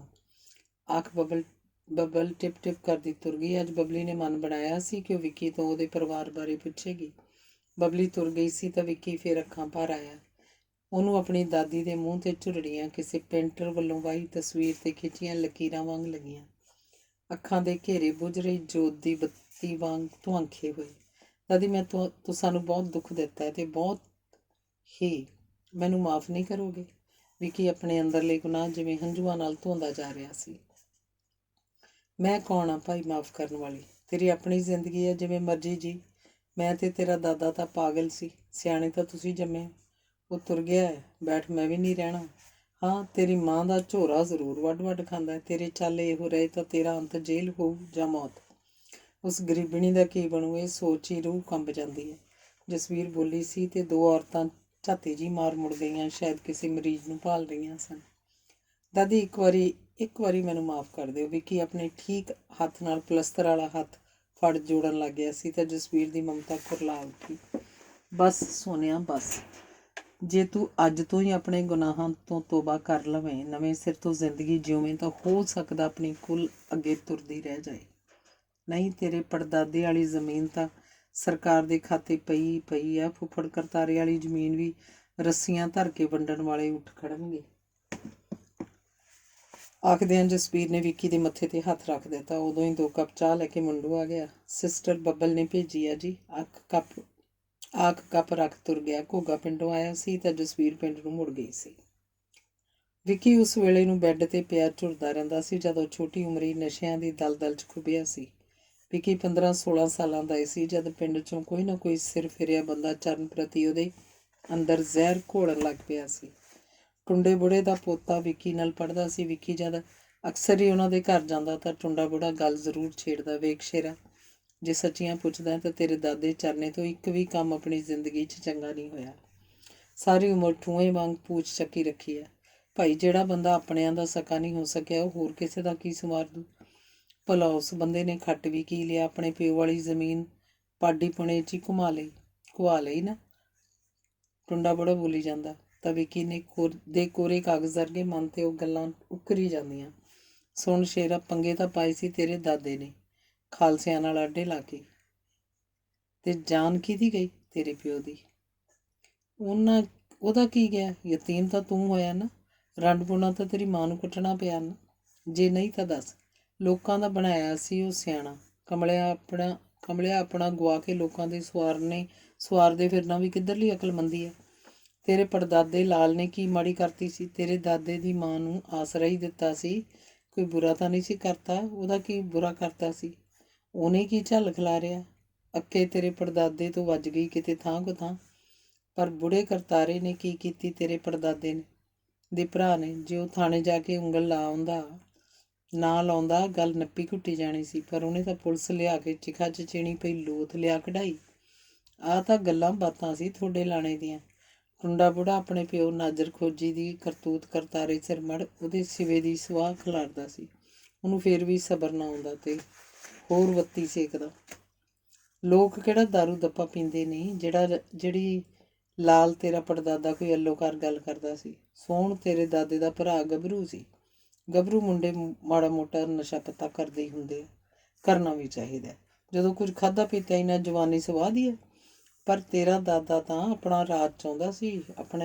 ਆਪਣਾ ਜੇ ਸੱਚ ਪੁੱਛੇ ਤਾਂ। ਆਖ ਟੁੰਡਾ ਆਪਣੀ ਤਲੀ ਤੇ ਜਰਦਾ ਮਲ ਕੇ ਚੁੰਡੀ ਵਿੱਕੀ ਨੂੰ ਵੀ ਫੜਾ ਦਿੰਦਾ। ਟੁੰਡੇ ਦੀ ਭੁੱਖੀ ਭਿਉਂਤੀ ਹੁੰਦੀ ਤਾਂ ਵਿੱਕੀ ਹੁਣਾਂ ਦੇ ਕੋਲ ਹੀ ਨਿਚੋੜ ਕੇ ਪੀਂਦਾ, ਘੁੱਟੋਂ ਨੂੰ ਵੀ ਪਿਆਉਂਦਾ। ਵਿੱਕੀ ਨਾਲ ਉਹ ਆਪਣੇ ਪੋਤੇ ਨੂੰ ਵੀ ਗਲਤ ਲਾਈਨ 'ਤੇ ਚੜ੍ਹਾ ਰਿਹਾ ਸੀ। ਕਿਤੇ ਨਾ ਕਿਤੇ ਕੋਈ ਨਸ਼ੇ ਵਾਲੀ ਗੋਲੀ ਦਾ ਟੋਟਾ ਦੇ ਦਿੰਦਾ। ਵਿੱਕੀ ਨੂੰ ਇੱਥੋਂ ਹੀ ਨਸ਼ੇ ਦੀ ਲੱਤ ਲੱਗ ਗਈ ਸੀ ਜੋ ਵੱਧਦੀ ਸਿਖਰ 'ਤੇ ਜਾ ਪਹੁੰਚੀ ਸੀ। ਟੁੰਡੇ ਦਾ ਆਪਦਾ ਮੁੰਡਾ ਤੇ ਪੋਤਾ ਵੀ ਨਸ਼ਿਆਂ ਤੋਂ ਨਹੀਂ ਬਚਿਆ ਸੀ ਤੇ ਘਰੇ ਭੰਗ ਪੁੱਜਣ ਲੱਗ ਪਈ ਸੀ। ਟੁੰਡੇ ਦਾ ਪੋਤਾ ਕਿਸੇ ਦੇ ਨਾਲ ਟਰਾਲੇ 'ਤੇ ਕਲਕੱਤੇ ਵੱਲ ਨਿਕਲ ਗਿਆ ਸੀ। ਵਿੱਕੀ ਵਰਗੇ ਨਸ਼ਾਖੋਰ ਨੂੰ ਕਿਸੇ ਕਾਲਜ ਨੇ ਵੀ ਨਾ ਝੱਲਿਆ ਤਾਂ ਚਰਨ ਬੇਬਸ ਹੋ ਗਿਆ। ਪਹਿਲਾਂ ਤਾਂ ਗੇਜੋ ਘਰੋਂ ਚੋਰੀ ਛੱਪੇ ਵਿੱਕੀ ਨੂੰ ਪੈਸਾ ਧੇਲਾ ਦਿੰਦੀ ਰਹੀ, ਪਰ ਜਦ ਵਿੱਕੀ ਦੇ ਖਰਚੇ ਅਸਮਾਨ ਛੂਹਣ ਲੱਗ ਪਏ ਤਾਂ ਉਹ ਵੀ ਪਿੱਟ ਖਲੋਤੀ। ਘਰੋਂ ਖਰਚਾ ਬੰਦ ਹੋ ਗਿਆ ਤਾਂ ਵਿੱਕੀ ਨੂੰ ਲੁੱਟਾਂ ਖੋਹਾਂ ਕਰਨ ਲੱਗ ਪਿਆ। ਬੱਲੀ ਤੇ ਧੀਰੀ ਵਰਗੇ ਉਹਦੀ ਸੰਗਤ 'ਚ ਆ ਰਲੇ। ਕਿਸੇ ਆਸੇ ਪਾਸੇ ਵੀ ਝਾਕ ਲਿਆ ਕਰ, ਆਪਣੇ ਆਪ 'ਚ ਅੰਨਾ ਖੁੱਭਿਆ ਰਹਿਣਾ, ਬਬਲੀ ਨੇ ਆਖਿਆ ਸੀ ਤਾਂ ਵਿੱਕੀ ਦਾ ਧਿਆਨ ਪਲਟਿਆ। ਬਬਲੀ ਕਿੰਨਾ ਚਿਰ ਖੜੀ ਵਿੱਕੀ ਨੂੰ ਨਿਹਾਰੀ ਗਈ, ਜਿਵੇਂ ਕੋਈ ਮੂਰਤੀਕਾਰ ਆਪਣੀ ਬਣਾਈ ਮੂਰਤ ਨੂੰ ਨਿਹਾਰ ਰਿਹਾ ਹੁੰਦਾ ਹੋਰ ਸ਼ਿੰਗਾਰਨ ਲਈ। ਹਸਪਤਾਲ 'ਚ ਸੈਂਕੜੇ ਮਰੀਜ਼ ਆਉਂਦੇ, ਠੀਕ ਹੋ ਜਾਂਦੇ, ਆਪਣੇ ਘਰਾਂ ਨੂੰ ਜਾਂਦੇ, ਕੁਝ ਵੱਡੇ ਹਸਪਤਾਲਾਂ 'ਚ ਭੇਜੇ ਜਾਂਦੇ, ਕੁਝ ਕੁ ਇਸ ਦੁਨੀਆ ਤੋਂ ਟਿਕਟ ਵੀ ਕੱਟੀ ਜਾਂਦੀ। ਬਬਲੀ ਦਾ ਆਪਣੀ ਡਿਊਟੀ ਨਿਭਾਉਂਦਿਆਂ ਇਹ ਧਰਮ ਸੀ ਕਿ ਹਰ ਮਰੀਜ਼ ਨਾਲ ਪਿਆਰ ਜਤਾਉਣਾ ਪੈਂਦਾ ਸੀ, ਹੱਸਣਾ ਪੈਂਦਾ ਸੀ, ਵਰਚਾਉਣਾ ਪੈਂਦਾ ਸੀ। ਇੱਕ ਮਰੀਜ਼ ਜਾਂਦਾ ਦੂਜਾ ਉਹਦੀ ਥਾਂ ਲੈ ਲੈਂਦਾ, ਬਸ ਗੱਲ ਉਹਦੀ ਡਿਊਟੀ ਤੱਕ ਹੀ ਸੀਮਤ ਹੁੰਦੀ ਸੀ। ਹਾਂ, ਕਈ ਮਰੀਜ਼ ਜ਼ਰੂਰ ਡੂੰਘੀ ਛਾਪ ਛੱਡ ਜਾਂਦੇ ਸਨ, ਉਹ ਵੀ ਕੁਝ ਦਿਨ ਤੱਕ। ਜਿਵੇਂ ਉਹ ਵਿੱਕੀ ਵੱਲ ਖਿੱਚੀਂਦੀ ਗਈ ਸੀ, ਇਉਂ ਕਦੇ ਨਹੀਂ ਹੋਇਆ ਸੀ। ਉਹ ਤਾਂ ਹੁਣ ਆਪਣੇ ਘਰੇ ਪਈ ਵੀ ਵਿੱਕੀ ਦੇ ਖਿਆਲਾਂ 'ਚ ਉਲਝੀ ਰਹਿੰਦੀ ਸੀ। ਉਹ ਆਪ ਹੈਰਾਨ ਸੀ ਕਿ ਇਸ ਨਸ਼ੇੜੀ ਜਿਹੇ ਵਿੱਚ ਇਹੋ ਜਿਹੀ ਕਿਹੜੀ ਗੱਲ ਸੀ ਜਿਹੜੀ ਉਹਦੇ ਵੱਲ ਖਿੱਚੀਂਦੀ ਗਈ ਸੀ। ਪਤਾ ਨਹੀਂ ਉਹਨੂੰ ਇਹ ਵਿਸ਼ਵਾਸ ਕਿਵੇਂ ਜਾਗ ਪਿਆ ਸੀ ਕਿ ਜੇ ਵਿੱਕੀ ਨਸ਼ਿਆਂ ਤੋਂ ਤੋਬਾ ਕਰ ਜਾਂਦਾ ਸੀ ਤਾਂ ਉਹ ਇੱਕ ਬਹੁਤ ਪਿਆਰਾ ਇਨਸਾਨ ਸੀ। ਮੈਂ ਕਿਤੇ ਆਪਣੇ ਆਪ ਨੂੰ ਉਸ ਖੂਹ 'ਚ ਤਾਂ ਨਹੀਂ ਸੁੱਟ ਰਹੀ ਜਿਸ 'ਚ ਪਾਣੀ ਤਾਂ ਨਾ ਹੋਵੇ, ਜਿਸ 'ਚ ਕੁਝ ਚਿਰ ਤਰ ਇਹ ਆਸ ਹੋਵੇ ਕਿ ਖਬਰੇ ਕੋਈ ਆ ਕੇ ਬਚਾਈ ਲਓ। ਹੋਵੇ ਜਿਸ ਵਿੱਚ ਦਲਦਲ ਤੇ ਉਹ ਵਹਿੰਦਿਆਂ ਵਹਿੰਦਿਆਂ ਉਸ ਦਲਦਲ 'ਚ ਸਮਾਉਂਦੀ ਤੁਰੀ ਜਾਵੇ। ਵੇਖ ਬਬਲੀ ਬੰਦੀਏ, ਮਰੀਜ਼ ਨਾਲ ਪਿਆਰ ਜਤਾਉਣਾ ਤੇਰਾ ਧਰਮ ਆ, ਤੇਰੀ ਡਿਊਟੀ ਦਾ ਹਿੱਸਾ। ਉਸ ਨਾਲ ਦਿਲੀ ਲਗਾ ਕਰ ਲੈਣਾ ਤੇਰੀ ਕਮਜ਼ੋਰੀ ਹੈ। ਲਗਾਓ ਵੀ ਉਹਨੂੰ ਦੁਨੀਆ ਪਿਆਰ ਕਹਿੰਦੀ ਹੈ। ਨਹੀਂ ਨਹੀਂ, ਮੈਂ ਪਿਆਰ ਨਹੀਂ ਕਰਦੀ ਤਾਂ ਇਹ ਹੋਰ ਕੀ ਹੈ। ਉਹ ਆਪਣੇ ਆਪ ਨਾਲ ਘੋਲ ਜਿਹਾ ਕਰਦੀ। ਪਿਆਰ ਵਾਲਾ ਪੱਲੜਾ ਭਾਰੀ ਰਹਿੰਦਾ। ਉਸ ਵਾਰਡ ਵਿੱਚ 2 ਮਰੀਜ਼ ਹੋਰ ਆ ਗਏ ਸਨ। ਜੋ ਪਹਿਲਾਂ ਪਿਆ ਸੀ ਉਹਨੂੰ ਛੁੱਟੀ ਮਿਲ ਗਈ ਸੀ। ਘੋਗਾ ਸਵੇਰੇ ਪਿੰਡ ਨੂੰ ਜਾ ਵੜਦਾ ਤਾਂ ਗੇਜੋ ਜਾਂ ਜਸਵੀਰ ਆ ਜਾਂਦੀ। ਰਾਤ ਨੂੰ ਘੋਗਾ ਫੇਰ ਆ ਜਾਂਦਾ। ਉਹ ਰਲ ਮਿਲ ਐਂ ਵਕਤ ਕੱਢ ਰਹੇ ਸਨ। ਸੁਧੀਰ ਕੁਮਾਰ ਵੀ ਦੂਜੇ ਤੀਜੇ ਦਿਨ ਗੇੜਾ ਕੱਢ ਜਾਂਦਾ ਸੀ। 20 ਦਿਨਾਂ ਬਾਅਦ ਡਾਕਟਰਾਂ ਨੇ ਵਿੱਕੀ ਨੂੰ ਛੁੱਟੀ ਦੇ ਦਿੱਤੀ। ਉਹ ਸ਼ਿਕੰਜੇ ਨਾਲ ਹੌਲੀ ਹੌਲੀ ਲੱਤ 'ਤੇ ਭਾਰ ਪਾਉਣ ਲੱਗ ਪਿਆ ਸੀ। ਟੁੱਟੀ ਬਾਂਹ ਨਾਲ ਸ਼ਿਕੰਜਾ ਅੱਗੇ ਕਰ ਨਹੀਂ ਸਕਦਾ ਸੀ, ਇਸ ਲਈ ਕਿਸੇ ਨਾ ਕਿਸੇ ਨੂੰ ਮਦਦ ਕਰਨੀ ਪੈਂਦੀ ਸੀ। ਕੁਝ ਦਿਨਾਂ ਵਿੱਚ ਹੀ ਉਹ ਲੱਤ 'ਤੇ ਭਾਰ ਪਾ ਆਸਰੇ ਨਾਲ ਤੁਰਨ ਲੱਗ ਪਿਆ ਸੀ। ਬਸ ਇੰਨਾ ਹੀ ਸਾਥ ਸੀ ਆਪਣਾ, ਇੱਕ ਮਰੀਜ਼ ਤੇ ਇੱਕ ਨਰਸ ਵਾਲਾ। ਵੱਡੇ ਵੱਡੇ ਕੀਤੇ ਵਾਅਦੇ ਕੀ ਧੁੰਦ ਦੇ ਬੱਦਲ ਹੀ ਸਨ ਜੋ ਵਿੱਕੀ ਤੋਂ ਅੱਗੇ ਬੋਲਿਆ ਨਾ ਗਿਆ। ਗੱਜ ਭਰ ਆਇਆ। ਬਾਕੀ ਮਰੀਜ਼ ਛੁੱਟੀ ਮਿਲੀ ਤੋਂ ਚਾਈਂ ਚਾਈਂ ਤੰਦਰੁਸਤ ਹੋ ਆਪਣੇ ਘਰਾਂ ਨੂੰ ਜਾ ਰਹੇ ਸਨ। ਇੱਕ ਵਿੱਕੀ ਸੀ ਜਿਹਦੇ ਅੰਦਰੋਂ ਕੁਝ ਟੁੱਟ ਰਿਹਾ ਸੀ। ਤੈਨੂੰ ਕਿਹਨੇ ਆਖਤਾ ਆਪਣੇ ਵਾਅਦੇ ਧੁੰਦ ਦੇ ਬੱਦਲ ਸਾਬਤ ਹੋਣਗੇ? ਪਾਗਲ ਬੰਦੇ, ਹਸਪਤਾਲ ਨੂੰ ਘਰ ਨਹੀਂ ਬਣਾ ਲੈਣਾ ਹੁੰਦਾ, ਤੇ ਜੋ ਆਪਾਂ ਘਰ ਬਣਾਉਣ ਦਾ ਸੁਪਨਾ ਵੇਖਿਆ ਉਹ ਜ਼ਰੂਰ ਪੂਰਾ ਹੋਊ, ਮੇਰਾ ਯਕੀਨ ਰੱਖ। ਬਬਲੀ ਦੀ ਗੱਲ ਕੱਟੀ ਗਈ ਸੀ ਜਦ ਗੇਜੂ ਅੰਦਰ ਆ ਗਈ। ਘੋਗਾ ਗੱਡੀ ਲੈ ਆਇਆ, ਮੈਂ ਸਮਾਨ ਸੰਭਾਲਣ ਲੱਗੀ ਹਾਂ, ਚੱਲੀਏ ਹੁਣ ਆਪਾਂ? ਹਾਂ ਧੀਏ, ਤੇਰਾ ਮੈਂ ਕਿਹੜੇ ਸ਼ਬਦਾਂ ਨਾਲ ਧੰਨਵਾਦ ਕਰਾਂ। ਮੇਰੇ ਕੋਲ ਤਾਂ ਉਹ ਸ਼ਬਦ ਹੀ ਨਹੀਂ। ਇਹਨੂੰ ਅੰਨੇ ਖੂਹ 'ਚੋਂ ਕੱਢਣ ਵਾਲੀ ਤੂੰ ਹੀ ਹੈ। ਇਹ ਐਕਸੀਡੈਂਟ ਹੋਣਾ ਸੀ ਤਾਂ ਧੰਨਵਾਦ ਵਾਲੀ ਕੋਈ ਗੱਲ ਨਹੀਂ ਮਾਂ ਜੀ, ਉਹ ਮੇਰਾ ਫਰਜ਼ ਸੀ। ਮੈਂ ਤਾਂ ਸਦਾ ਲਈ ਤੁਹਾਡੀ ਸੇਵਾ ਕਰਨ ਲਈ ਤਿਆਰ ਹਾਂ, ਬਬਲੀ ਨੇ ਆਖਦਿਆਂ ਨੀਵੀਂ ਨਹੀਂ ਚੱਕੀ। ਜੇ ਇਹ ਗੱਲ ਹੈ ਧੀਏ ਤਾਂ ਸਾਡੇ ਘਰ ਦੀ ਜੂਨ ਸੁਧਰ ਜਾਵੇ, ਫਿਰ ਰੌਣਕਾਂ ਪਰਤ ਆਉਣ। ਆਖ ਗੇਜੋ ਨੇ ਬਬਲ ਨੂੰ ਆਪਣੀ ਬੁੱਕਲ 'ਚ ਲੈ ਲਿਆ। ਚੱਲ ਬਈ, ਇੰਨੇ ਨੂੰ ਘੋਗੇ ਨੇ ਆਖਿਆ ਤੇ ਵਿੱਕੀ ਨੂੰ ਆਸਰਾ ਦੇ ਆਪਣੇ ਨਾਲ ਤੋਰ ਲਿਆ। ਅੰਗ 19ਵਾਂ। ਸੱਥ ਵਿੱਚ ਕਾਫੀ ਰੌਣਕ ਸੀ। ਬੋਹੜ ਦਿਆਂ ਪੱਤਿਆਂ ਦਾ ਖਿਲ ਰਿਹਾ ਕੂੜਾ ਕਰਕਟ। ਅੱਜ ਕਿਸੇ ਉਦਮੀ ਨੇ ਬਹੁਤ ਬੌਕਰ ਮਾਰ ਇੱਕ ਥਾਂ ਇਕੱਠਾ ਕਰ ਅੱਗ ਲਾਤੀ ਸੀ। ਗੱਲਾਂ ਰਾਤੀ ਕਈ ਘਰਾਂ ਦੇ ਖੇਤਾਂ 'ਚੋਂ ਮੋਟਰਾਂ 'ਤੇ ਲੱਗੇ ਟਰਾਂਸਫਾਰਮ ਚੋਰੀ ਕਰਨ ਨੂੰ ਲੈ ਕੇ ਹੋਈਆਂ ਸਨ। 5 ਘਰਾਂ ਦੇ ਟਰਾਂਸਫਾਰਮਰ ਖੋਲ੍ਹੇ ਗਏ ਸਨ, ਜਿਨ੍ਹਾਂ 'ਚੋਂ ਤਾਂਬਾ ਤੇ ਕੋਲਾ ਤੇਲ ਵਗੈਰਾ ਕੱਢਿਆ ਗਿਆ ਸੀ। ਲੋਕ ਚੋਰਾਂ ਦੀ ਦੀਦਾ ਦਲੇਰੀ 'ਤੇ ਹੈਰਾਨ ਸਨ। ਇੱਕ ਨਾ ਦਾ 5 ਟਰਾਂਸਫਾਰਮਰਾਂ ਦਾ ਚੋਰੀ ਹੋਣਾ ਕਤਾ ਦੀ ਗੱਲ ਸੀ। ਸ਼ੱਕ ਦੀਆਂ ਸੂਈਆਂ ਨਵੀਂ ਨਸ਼ਿਆਂ 'ਤੇ ਲੱਗੀ ਪਿੰਡ ਦੀ ਮੰਡੀਰ 'ਤੇ ਘੁੰਮ ਰਹੀਆਂ ਸਨ। ਕਿਸੇ ਇੱਕ ਦਾ ਨਾਂ ਕੋਈ ਵੀ ਨਹੀਂ ਲੈ ਰਿਹਾ ਸੀ, ਪਰ ਗਿਆਨੀ ਬਾਊ ਸਿੰਘ ਦਾ ਤਰਕ ਹੋਰ ਸੀ। ਉਹ ਤਾਂ ਆਪਣੇ ਇਸ ਗੱਲ 'ਤੇ ਜ਼ੋਰ ਦੇ ਰਿਹਾ ਸੀ ਕਿ ਨਸ਼ੇੜੀਆਂ ਦਾ ਤਾਂ ਕੰਮ ਹੀ ਨਹੀਂ ਹੈ। ਆਮ ਬੰਦੇ ਦੇ ਨਟ ਬੋਲਟ ਖੋਲ੍ਹਣੇ ਵੱਸ ਦਾ ਰੋਗ ਨਹੀਂ ਸੀ। ਬਿਜਲੀ ਦੇ ਕੰਮ ਨੂੰ ਹੱਥ ਪਾਉਣਾ ਐਰੀ ਗੈਰੀ ਦੇ ਵੱਸ ਦਾ ਰੋਗ ਨਹੀਂ ਸੀ। ਨਾ ਹੀ ਆਮ ਬੰਦੇ ਤੋਂ ਕੱਢਿਆ ਸਮਾਨ ਵੇਚਿਆ ਜਾ ਸਕਦਾ। ਇਹਦਾ ਕਿਸੇ ਮਾਂਦਰੂ ਦਾ ਕੰਮ ਸੀ। ਮਾਂਦਰੂ ਬਿਜਲੀ ਵਾਲਿਆਂ ਤੋਂ ਬਿਨਾਂ ਹੋਰ ਕੋਈ ਹੋ ਹੀ ਨਹੀਂ ਸਕਦਾ। ਇਹ ਸਮਾਨ ਟਰਾਂਸਫਾਰਮਰ ਬਣਾਉਣ ਵਾਲੀਆਂ ਵਰਕਸ਼ਾਪਾਂ 'ਚ ਜਾਣਾ ਸੀ ਤੇ ਭੌਂ ਚੌਂ ਕੇ ਉਹਨਾਂ ਟਰਾਂਸਫਾਰਮਰਾਂ 'ਤੇ ਖੋਖਿਆਂ 'ਚ ਆ ਪੈਣਾ ਸੀ। ਗੱਲ ਤਾਂ ਤੇਰੀ ਗਿਆਨੀਆਂ ਠੀਕ ਲੱਗਦੀ ਹੈ। ਆਮ ਆਦਮੀ ਬਿਜਲੀ ਨਾਲ ਪੰਗਾ ਨਹੀਂ ਲੈਂਦਾ।